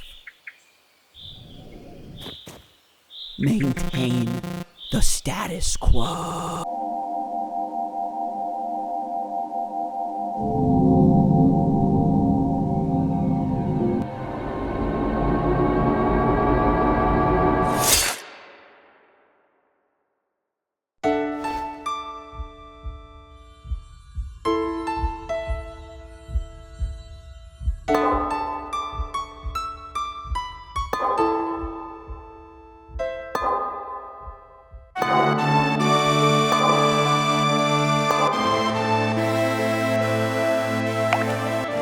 It all happened so fast. A mere moment was all it took for the light to disappear and all hope to be so quickly gone. Cloud, he couldn't bear the reality. It was all flowing so fast. She'll never speak again, never laugh, never cry. Aerith was gone, and this feeling, it was a feeling he'd never felt before. Quivering emotion, so strong that he could snap. It was the ultimate consequence to her ultimate action. Sephiroth, he looks at Cloud in confusion. What are you doing? Crying? You're crying? Cloud stands enraged, for who does this man think he is? But Sephiroth, he laughs. Stop acting as if you're sad. And there's no need to act as if you're angry either. Because Cloud, you are...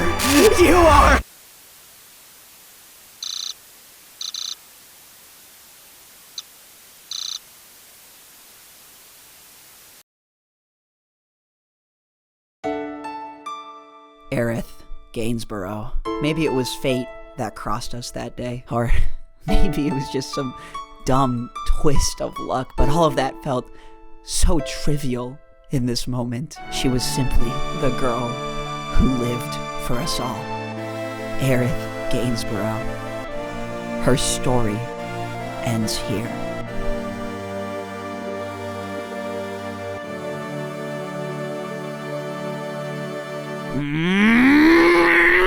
So I'll be the first one to say it. I'm fucking killing him. No. Like, there's no exaggeration in my words here. I'm fucking killing him. Aerith is dead, full dead. I'm not talking, oh, maybe she'll return. Nope.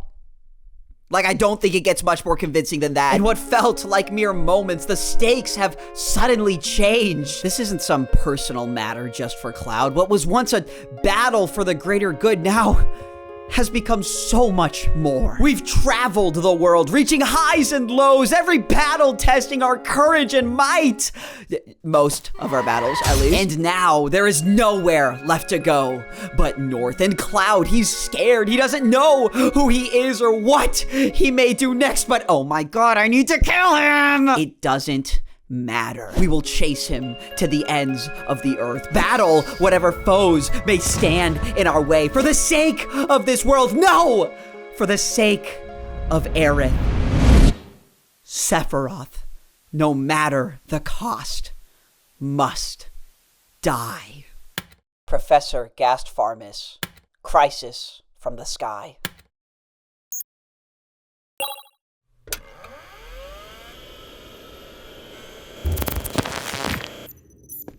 The story goes like this. 2,000 years ago, Jesus Christ. Okay, everybody lock in. 2,000 years ago, the ancients first heard the planet's cries. It's a story passed down by generations. Was it a meteor? Maybe, but something had crashed in the north. It mimicked them, shifted its own physiology, taking the appearance of their dead mothers, dead brothers. It showed them the specters of their past. 2,000 years passed, and the Shinra had uncovered a monster. This creature was not an ancient. No, this creature was not from their world. Cloud, I'm just gonna be honest, bro. You gotta put some more clothes on. Cool snowman, guys. Hey, either of you seen a tall man, black coat? Yeah, I'm just hoping to brutally murder him.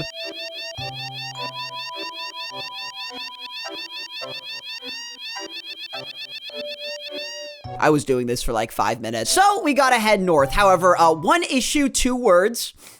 Weather conditions. It's too snowy.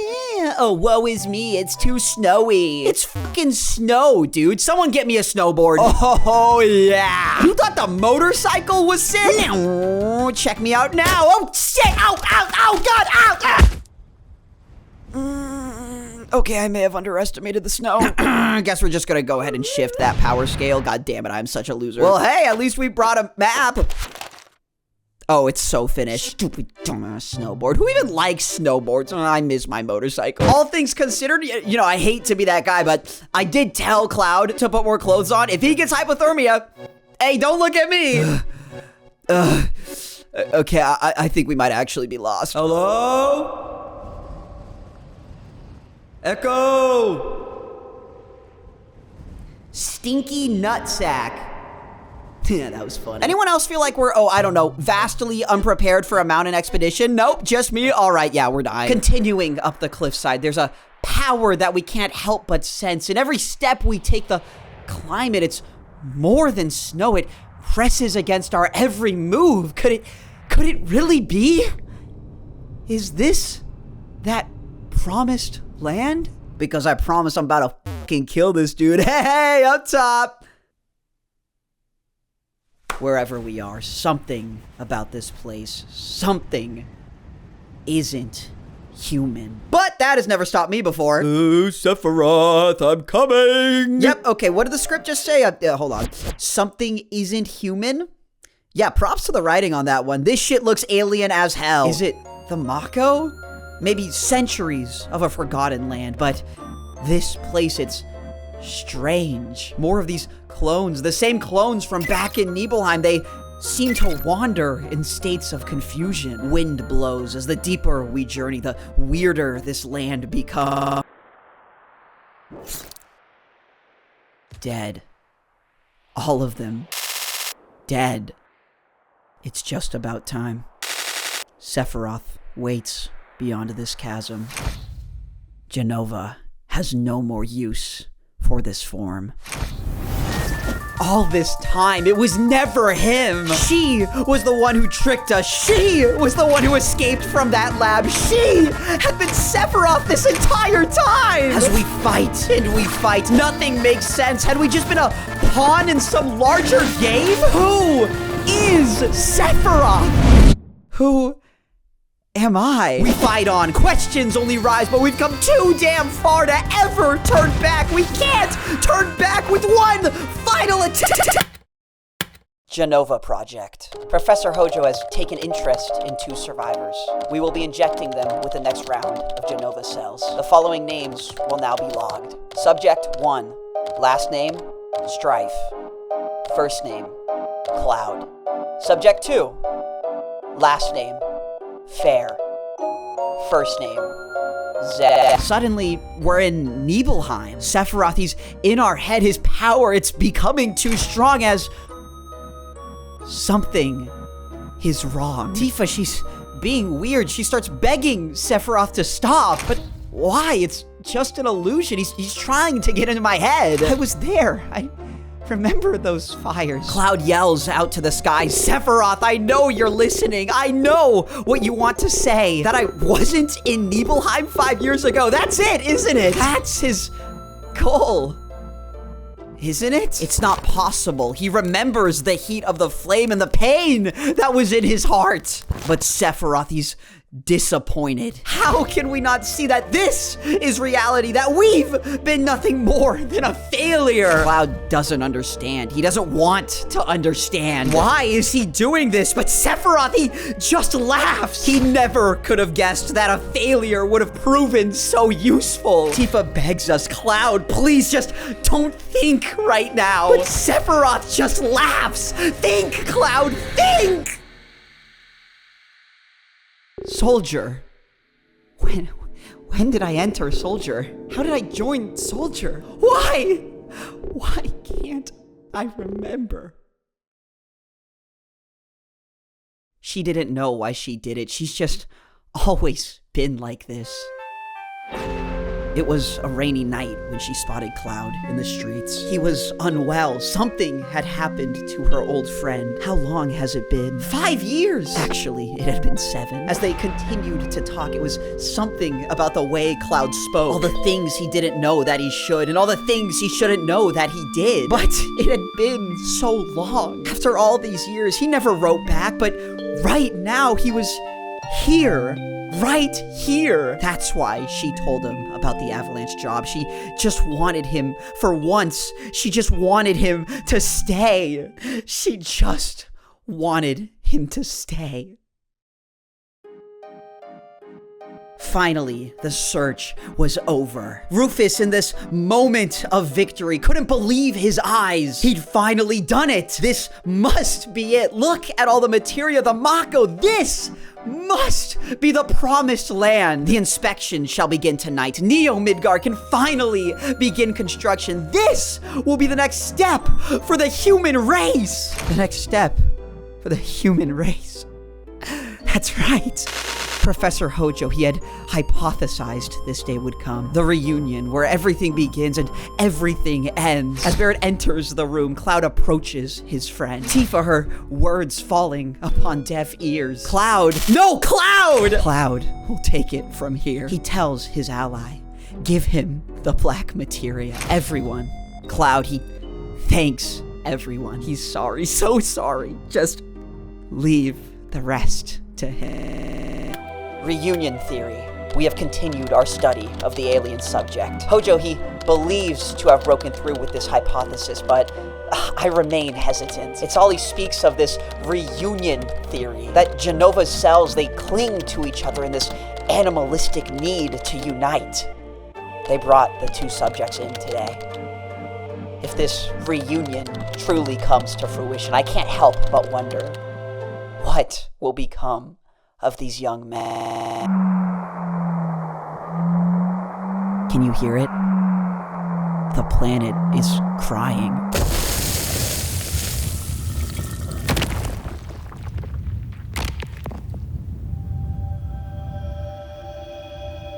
Sephiroth was never being chased. Cloud was being summoned.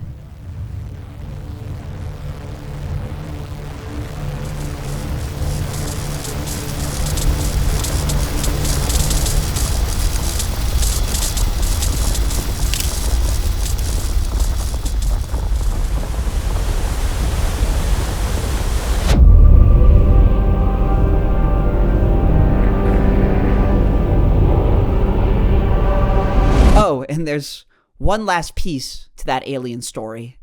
back during Genova's first contact. The planet it feared for its safety. It had to defend from calamity. They only awaken in the face of Armageddon. Their mission, destroy everything until the planet is safe. They call them the weapons. It took a week for Tifa to wake up. As Barrett debriefs, there's this subtle fear within his speech. He's scared. Sephiroth, the real Sephiroth, has awoken with some barrier of light protecting him from inside the crater. The weapons have begun their destructive spree, like a parasite battling for its host's survival. And Meteor, that god-forsaken Meteor,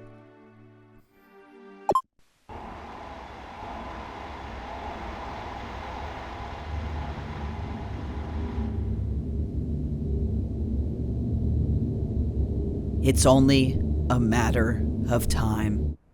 Cloud? Shit! So it turns out we've been resting at the Junon base. Remember that big old thing? Simpler times. After the whole incident, Rufus decided to hold us here not to help us recover. Friendly reminder, these guys do still suck a lot. He was hoping to use us as bait for Cloud. Yep, that sounds much more in character. Well, it's been a week. I don't think he's coming back, guys. Listen, there's mental issues, and then there's whatever the fuck this was. Dude started sitting on the ceiling while having a panic attack. I would not hold out for this guy's return. And so, Rufus has devised a plan. With Meteor falling and the people of Midgar in absolute panic, someone needs to send a message. So we are going to be publicly executed. Shit, this is bad. Help! Someone help me. I don't think they're listening. You know, if there was ever a moment for some cool hero to save the day, now seems like a pretty good time. Ow! You asshole. Guys, I'm starting to think he might actually be dead. Anyone? Hello? Anyone at all? Help? Is this it? Has our luck finally run out? Is all hope truly lost? No, we are still lucky as shit. Without warning, the base flies into panic. Weapon is approaching. All stations prepare for defense. All except for this strange coated man. Could it be Cloud? Oh, okay, that works too. You know what? I'm gonna say it. I forgive him for kidnapping the child. I fucking love this cat. With the monster's rapid approach, alarms blare, but the chamber remains locked. Kate Sith, he has a plan, but it's gonna be risky. We have to get to the airport. Meanwhile, the battle rages on as Weapon crashes into the base, ready to destroy this world. And for Tifa, time ticks. She can't breathe. Her only hope is that really conveniently placed key on the floor. I'm not even gonna lie, this minigame made zero sense. I just kind of mashed buttons until she finally broke free. Weapon continues his spree, cutting a hole directly above Tifa's room.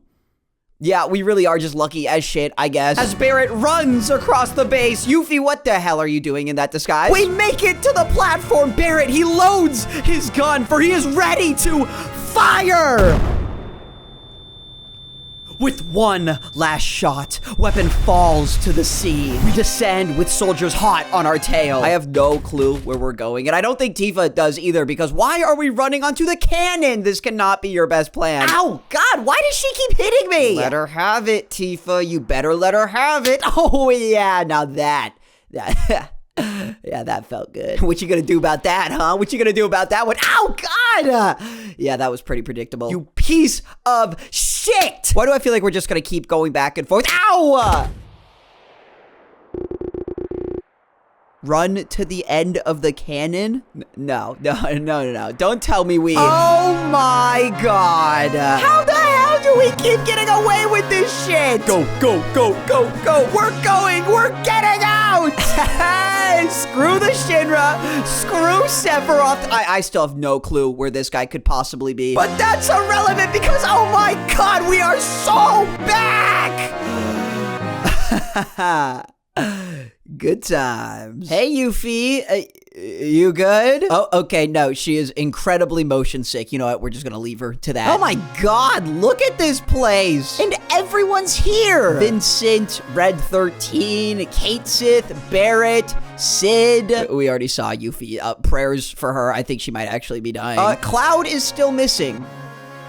No clue what we're gonna do about that situation. But I mean, come on, look at all this. We even have a meeting room. Respectfully, I cannot imagine any of these hooligans sitting down for a meeting, but we have a meeting room. I mean, this world is literally my bitch. I can go anywhere now. And like, ugh, I get it, right? Hell on earth. The whole world is dying and all that stupid stuff. But hey, what better time than now to explore the corners of the continent? See, now this is exactly what I need. A nice, peaceful town, taking our minds far from Shinra, Weapon, Sephiroth, Cloud. Holy shit, that's Cloud. How are you alive? Actually, put a pin in that. This dialogue box is very unconvincing. Cloud, he's here. He's alive, but he's changed. Mako poisoning. Advanced Mako poisoning of the highest degree. Cloud, he may be here physically, but mentally, he's miles and miles away. Someplace far where no one's ever been. Sitting there, all alone. As they leave the two to their privacy, Tifa, she begs Cloud, please just talk to her. Tell her what she needs to do. After all this time, all the moments they've shared, every step she'd take, Tifa, she only made it this far believing in those memories, believing in their past. This is too cruel, Cloud. He's so far away. As she comes back out, Tifa has seemingly made up her mind. She's lost, she's scared in this world that never made sense. The only one who anchored her down has fallen into insanity. She needs to be with Cloud. Tifa apologizes for leaving on such short notice to a team that was already losing its grip, but she needs this. She's going to stay. Hey, so like, I don't mean to be that guy, but we are quite quickly running out of firepower here. There are 1, 2, 3, 4, 5 people left. Why do I feel like we're missing someone? I forgot she does that. As the 5 remaining members discuss, uncertainty fills the air. Where do we go? What do we do? We need information. Thankfully, we do still have a man on the inside. As their meeting begins, Rufus discusses the 2 issues at hand. 1, the destruction of Meteor, and 2, the defeat of Sephiroth. Their plan? Well, here's what they've got. The Shinra Research Department has identified what they are labeling as the 4 huge materia. Large stones of condensed Mako energy located around the Gaia continent. We have the blue one, the yellow one, the red one, and the green one. Is that their actual names? Great question. For the sake of simplicity, my answer is yes. You see, these guys are powerful, like obscenely powerful. Like if someone were to, oh, I don't know, stuff them into a rocket ship and launch them directly in space in hopes of exploding a giant meteor, yet, you know, I would say that would probably do the trick. One issue. So remember the whole thing about how Mako is like the lifeblood of the planet and how the Shinra using it to power all of their technologies is, you know, slowly killing the planet? There's a lot of Mako in these things, meaning these genuine man-children are planning to save the planet by killing the planet. I think I'm going insane. Is anyone else going insane? We cannot let them launch these things into space, meaning it's up to us. More specifically, Sid. Sid has been nominated as the new leader. Okay, yep, definitely going insane. Sid era, Sid era. Hey, Yuffie, it's me, Sid, Final Fantasy. Yeah, never mind. She's still not looking much for conversation. This has got to be the biggest ass pull of a main character that I think I've ever seen. And so our journey begins, starting with the North Corral. Hello? Anyone got a giant rock? I'm looking for a giant rock. After some running around, we managed to find this horribly guarded reactor, which, with all due respect, I think we are far past the whole 2 henchmen with a gun meta. I don't know what you were expecting in the slightest. Now, where is that stone? I think I found the stone. Shit, dude! All right, everyone hold on. I have a plan. Yep, excuse me. Oh, sorry. Yep, just coming through. Oh, yeah, you are not moving that ever again. Okay, hold on, guys. Yep, coming through, and yep. There we go. I'm coming, Stone! Left, right, left, right, left, right, left, right, left, right, left, right. I have actually zero clue what I'm currently doing. Catching up to the train, Sid jumps the tracks as we battle our way across each and every car. Time is ticking, and I'm still gonna take the time to question what these demons are doing on an industrial train. But that's besides the point. Surrender yourself or feel the wrath of, Sid. Yeah, that does not have very much power behind it. We really need you back. As we defeat him in battle, we jump for the controls, where Kate Sith makes a fantastic point. We just killed the engineer. Time to wing it. Oh my god, these controls make no damn sense. As the timer ticks faster and faster, we start moving faster and faster. This is the exact opposite of what I was hoping for. Screw it, just smash the damn controls. Ah! Oh, wow. That actually worked.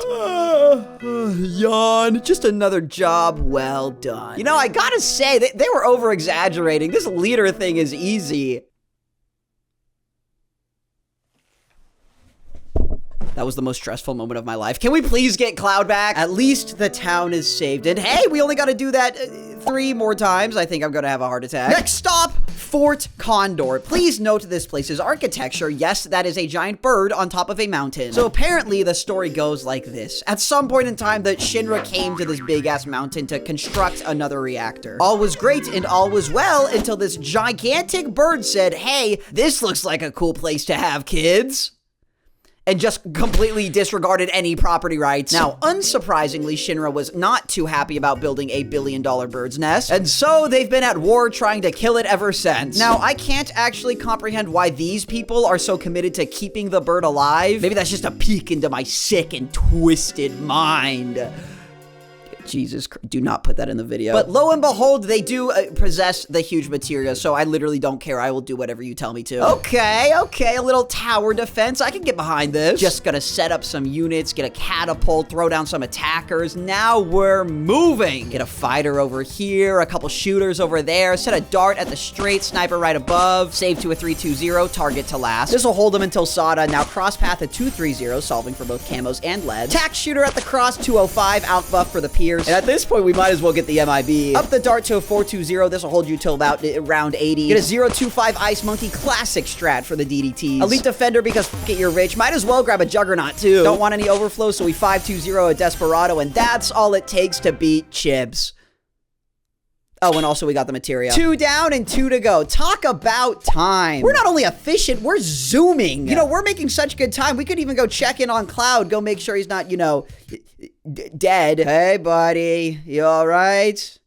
Well, he's not dead. That's good. That's a good start. I mean, on the bright side, things can't get any. Whoa! An earthquake. A fucking earthquake? Oh, awesome. Weapons here.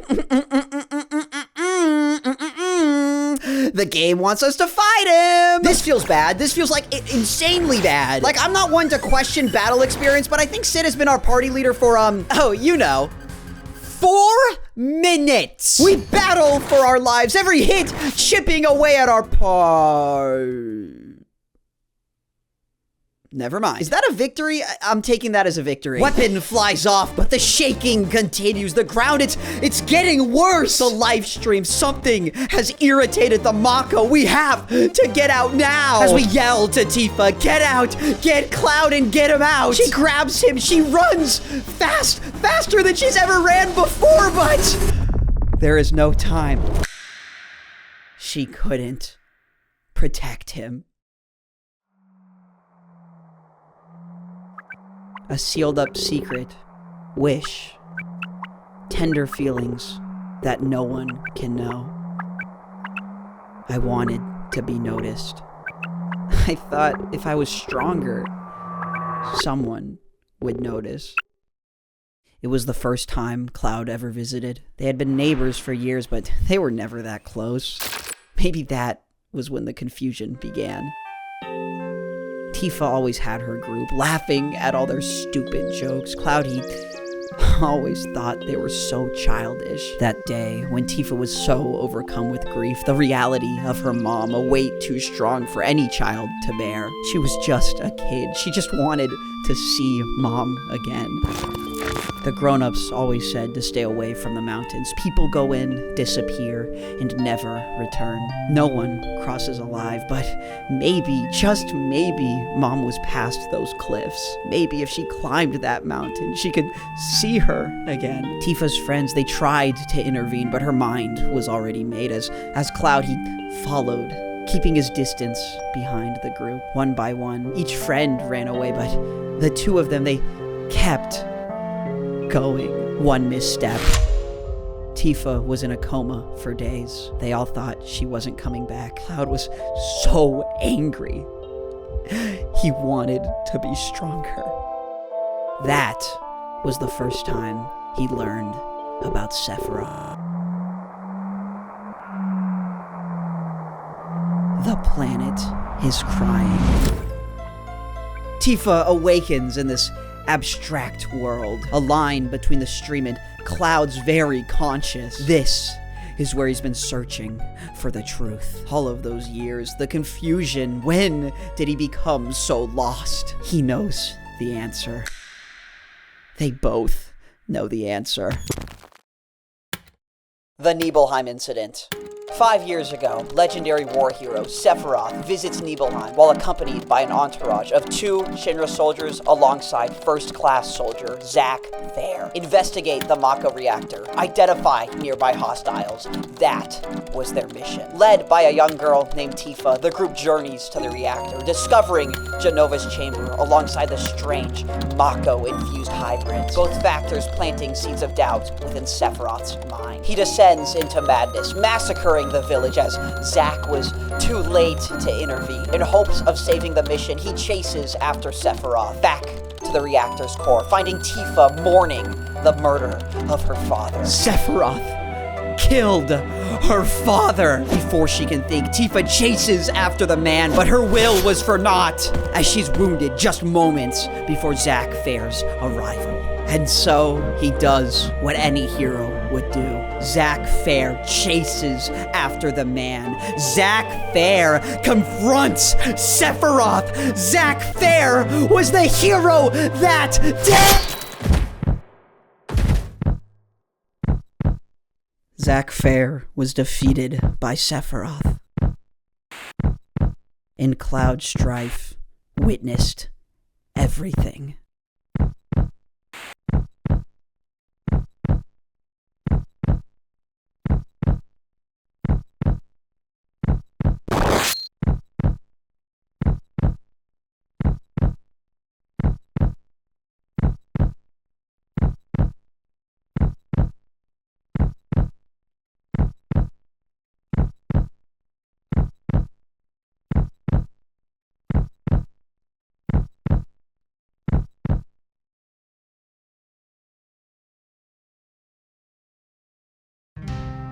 That was the real incident. Cloud never made it as a member of Soldier. He was an infantryman, embarrassed of embracing his past. When he saw Tifa that day, he was too scared to tell her the truth, that his promise fell flat, that he never was the hero. But in a strange twist of fate, that day, the promise was fulfilled. He saved Tifa's life, but come on now, it was not going to be that easy. With his mother in hand, Sephiroth marches down the stairs, paying no mind to the soldier who got his lucky shot. And maybe it was the adrenaline of the moment, for no sane man would continue this fight, but his friend was lying there.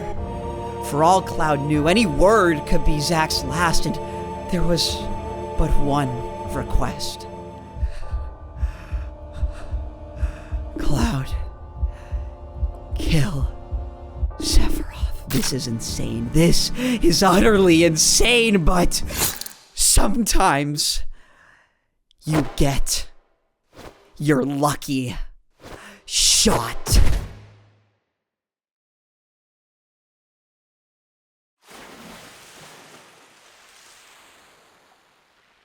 The threads of confusion have unwound. And with it, we're back! Cloud reflects on his lack of well, really any sanity in the past 5 hours. He is Cloud from Nibelheim. He just, you know, had a couple traumatic mental issues, but like, who doesn't have that? Shortly after Nibelheim, he and Zack were imprisoned and tested on for years. That's when he gained his soldier abilities. And in a final act of heroism, Zack broke from confinement, carried his friend to a nearby ride, and dragged him all the way to the edge of Midgar. And now we are here. The stage has been set. All these pieces finally falling into place. Our finale is just moments away. And luckily, it's all thanks to Sid that we now own all 4 large materia. I am noticing a problem here. Beep, beep, beep, beep, beep. Land. Hey guys, I'm back. This is now our 3rd time visiting this Shinra base. I don't know if I find it funnier that we're about to rob these guys again, or the fact that we literally parked our previous robbery directly outside. Listen, I think I'd feel a lot more guilt if these people put like any effort into hiring security. Whoops. Oh, wait, never mind. They're still trying to use guns. I'm really starting to feel like the bad guy here. Hello? Echo? Stinky nutsack. You know, I'm starting to think it's not a hiring security issue. Maybe we've actually just killed every one of their soldiers. And of course, you can't forget the Shinra instated aquarium tunnel. It's reasons like this that I just do not feel bad robbing these people. We go really deep into this facility, finding submarines, more guards, giant robots, the huge materia. Oh, shit! Hey, could you please not put that onto that submarine?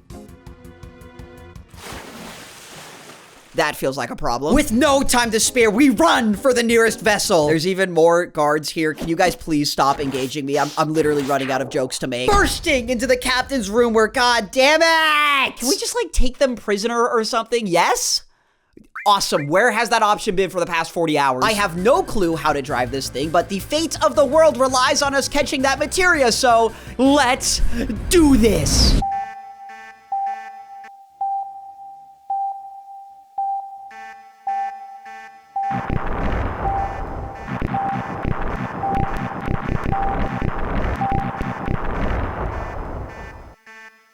That was the worst game I have ever played. Yay. Yay. We got the rock. Beep, beep. Land. Hey, it's Rocket Town. Hey, Rocket Town. Hey, wait, do not launch that rocket. Okay, pick up the pace, Cloud, pick up the pace. As if they fear our very arrival, which honestly can't be blamed. We have done irreparable damage to this company. The rocket is prepared for launch. They're still trying to do the whole rocket meteor thing. We do not want that. As Sid yells to his former mechanics, the planet can't be reversed, for the Shinra has already begun the count. But there's a hesitation in Sid's voice. As Cloud, he tries to interject, but Sid, he can't deny his own feelings. Isn't this what he's dreamed of? In this world of science and magic, he only had one dream, a dream that he thought died on that day. He makes his point clear. We don't know if our plan will work. And right now, in this moment, there's a chance that the very science in which he fell in love could save this planet from a destructive fate. Maybe it's selfish, but he doesn't want to live in regret. He won't make that mistake twice. Yeah, we deadass flew into outer space. Look, Sid, I am not one to nitpick. Just kidding, I am totally one to nitpick. What the hell was the plan here? Oh, okay, wait, never mind. There's an escape pod. Yeah, I don't know why I thought the game was gonna let that happen. You know, Sid, call me crazy, but I'm starting to think this was just an excuse for you to go to outer space. Oh, okay, wait, never mind.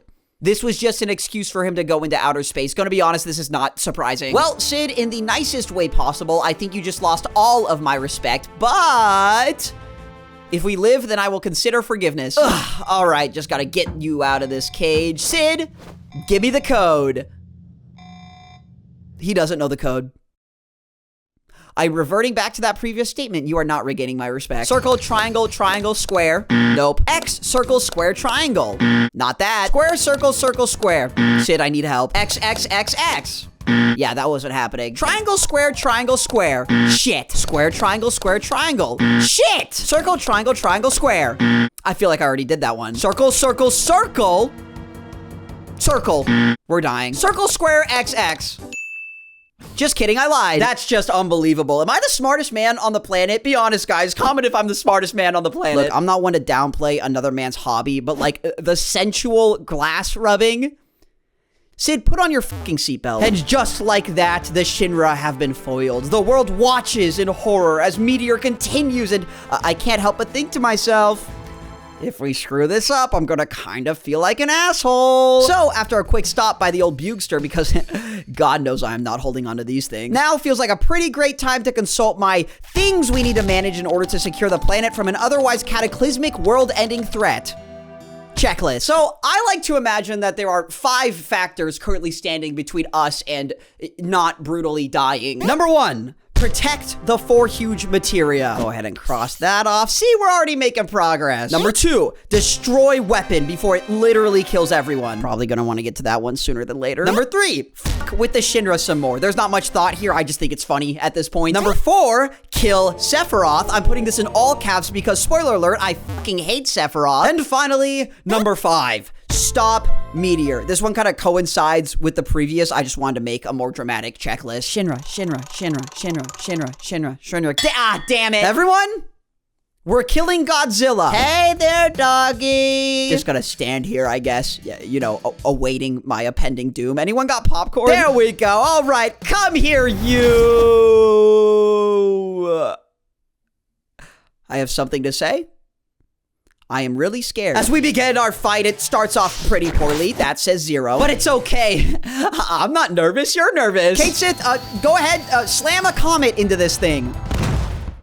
Oh my god, that worked. That was about the remainder of this fight. Attack, nothing. Attack, nothing. Kitty cat slam. Bang! I love this silly thing. Weapon continues to fight back, but we don't give in. His shit really hurts, but we don't give in. With one final strike.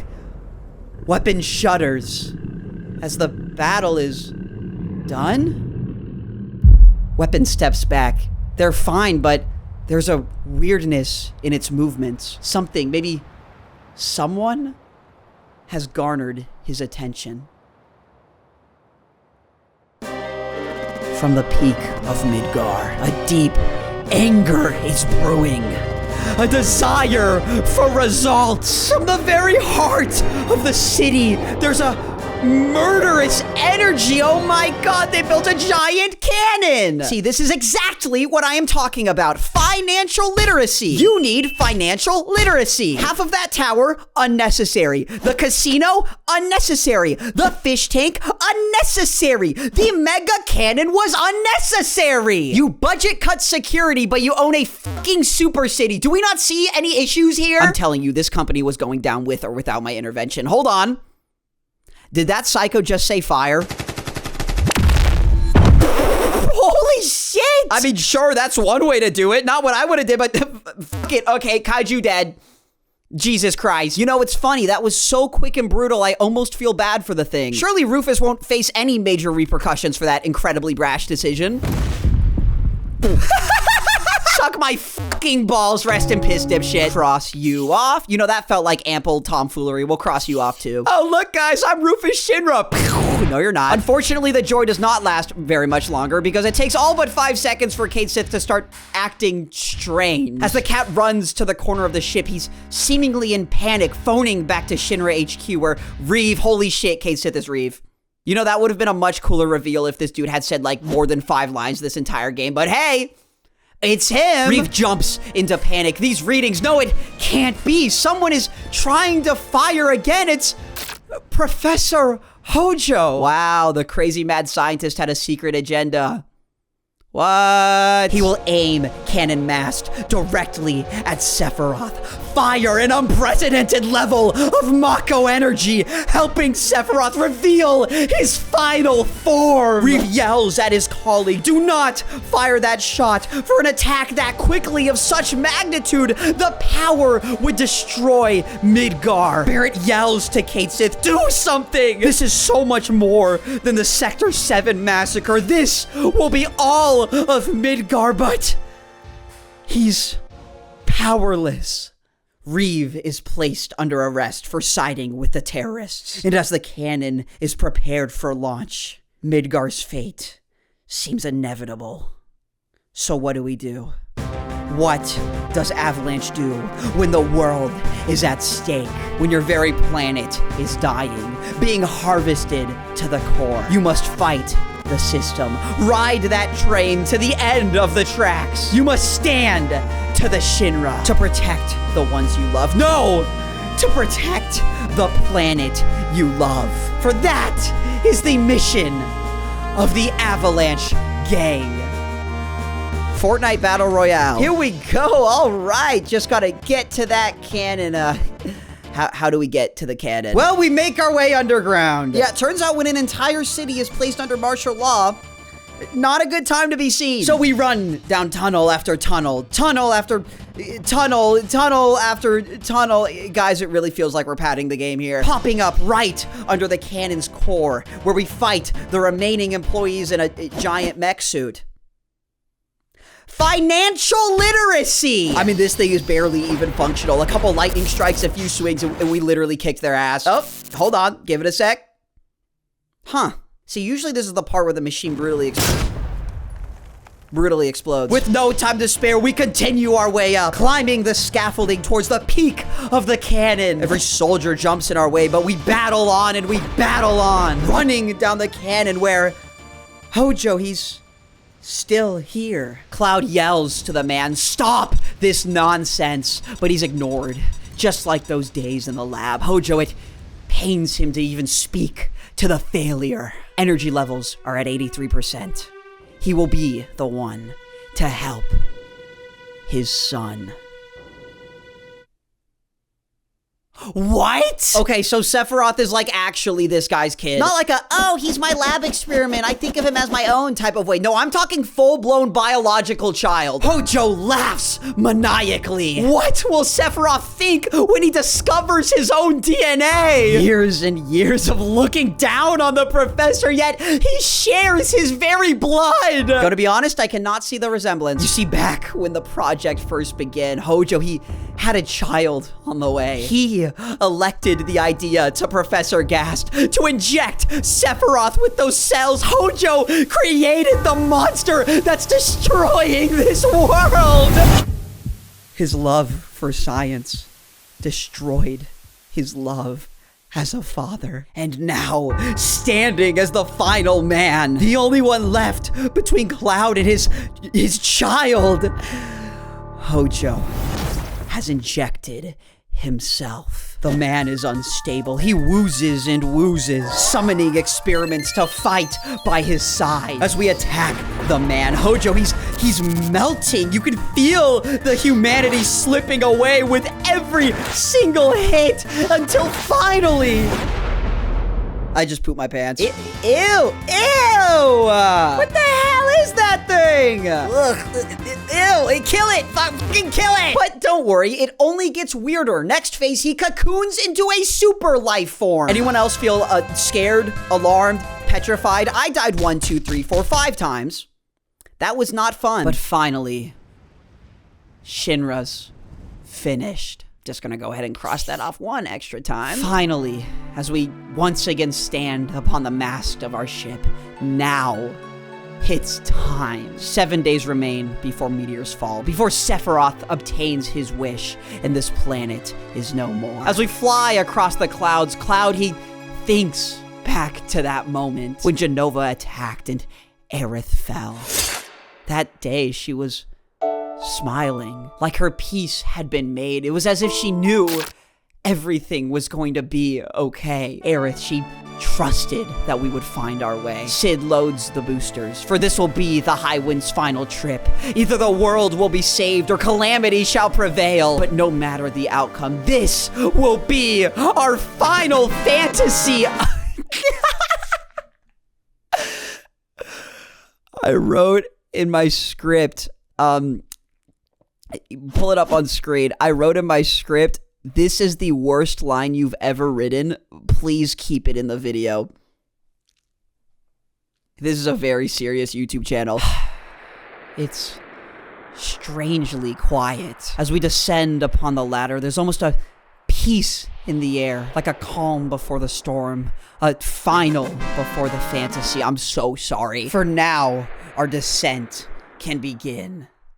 This whole segment is pretty standard JRPG finale dungeon stuff that, you know, the old-fashioned run through a bajillion rooms, fight a ridiculous onslaught of enemies. I think this has happened in like 4 of my videos. Every room is a maze. Specifically this one, I don't know who designed this segment, but looking back, I don't think I've ever looked more disoriented in my life. But we continue down our trek, finding our way to a fork in the road. So naturally, we split the group. Surely this won't have any repercussions. Oh, look, another fork in the road. I guess we split up again. Surely this won't.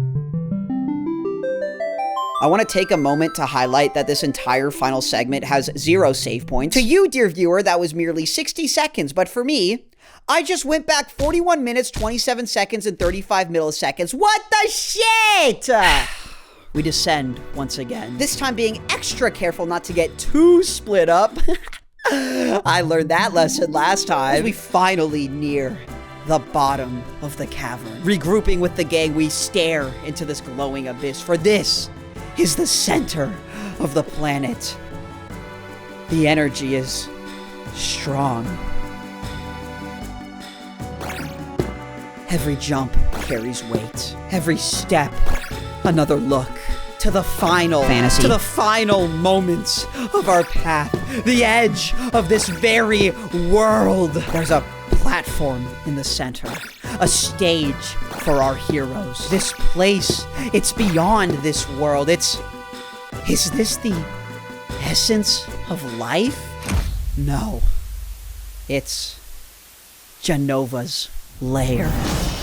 The alien's final form. Is it really her? With no time to react, our battle begins as we fight and we fight. She was the one who started it all. Jenova's very existence is a poison to our planet's core. We continue our onslaught. Every attack garners unfathomable weight as with one final swing.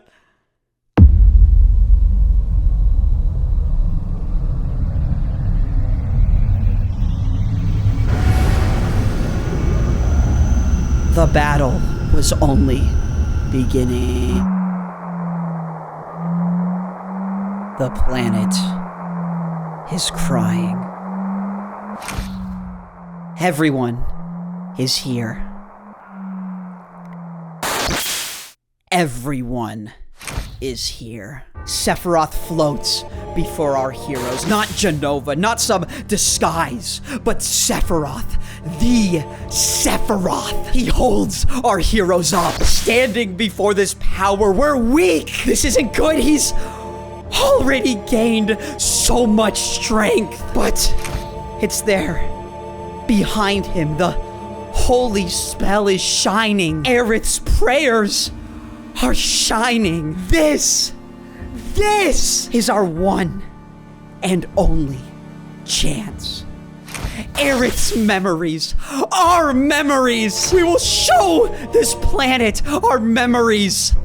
And this planet will give us one final answer. Sephiroth, this form, he's surpassing his humanity. But it doesn't stop our fight. Every attack, he's strong, but he's not unkillable. Attack and attack. All we can do is attack. It's desperate, but it's calculated. As the hits pile, just maybe the impossible could be possible. Sephiroth, he sends spell after spell. Attacks beyond our comprehension, but attacks we can handle. This, all of this is what we've been fighting for. As with one final attack, Sephiroth falls. It's over. The battle is over. Sephiroth is dead. And a god has been born.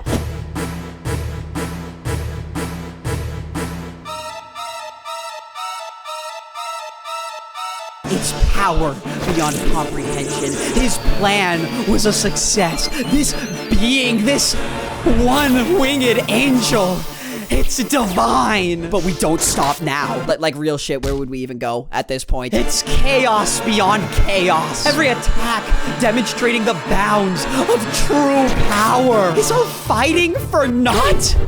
How far is this being willing to go?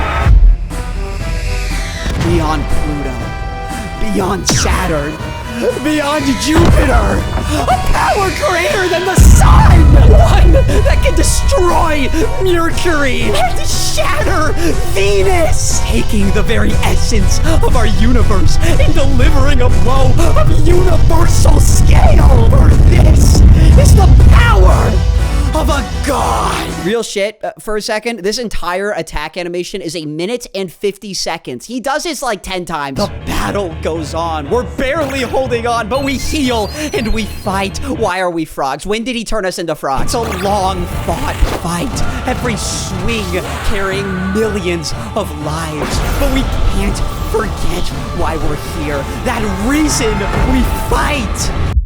We can't forget what we've lost. This is not the end. This is not the end.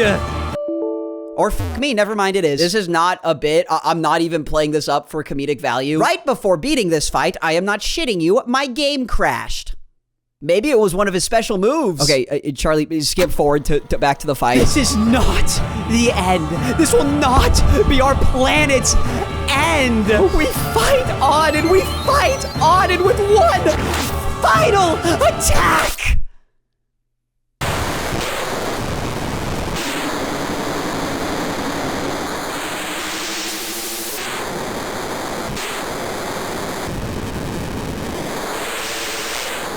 The god has been slain. We've done all that we can. The rest will be up to the planet. No! He's still here. He's laughing.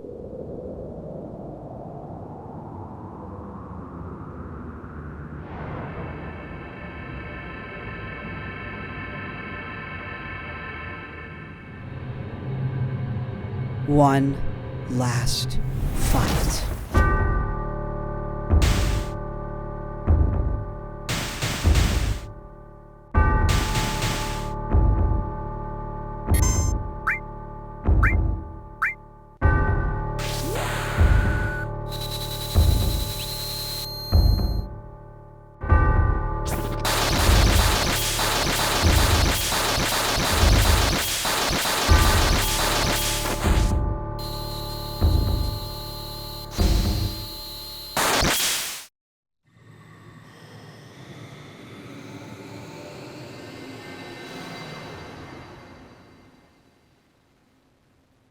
Sephiroth is dead. The planet glows. Could it be the holy spell? The live stream, it's so clear. Everything is returning back to one. As Cloud reaches out towards the heavens, a hand reaches back. It's calming. Oh, shit, I'm slipping. Oh, God damn it. And there goes Tifa. Go, jump, grab. Phew. Not even close. As we climb back up, everyone is safe. It was a long fought fight, but maybe, finally, will everything be okay? Well, apparently not, because this place is about to explode and we have zero way to escape. Oh, never mind. It's the high wind. I'm not even going to question how any of that is possible. I mean, to be fair, we've done a lot more unfathomable things in the past 10 minutes. Escaping along our ship, we flee the scene. Sid grabs the emergency thrusters and wow, we actually got out. That is ridiculously surprising. As the screen now fades, we've done our job. The rest is beyond our reach. We cut to Marlene as she races to the window. The meteor's still falling. Is this truly the end? Was it not enough? Was our fighting truly for naught? No, because on that day, Aerith smiled. Suddenly, a stream rises from the core. One after another, it's some strange power. It's the life stream. The citizens watch as this power beyond our own journeys every inch of our planet. It comes together, pushing together to protect its very soul. We're going to be okay. Everyone will be safe. For that was Aerith's final prayer. The planet survived that day. Generations passed. But that battle, that journey, our heroes fought. Everything they did for this world. The planet never forgot.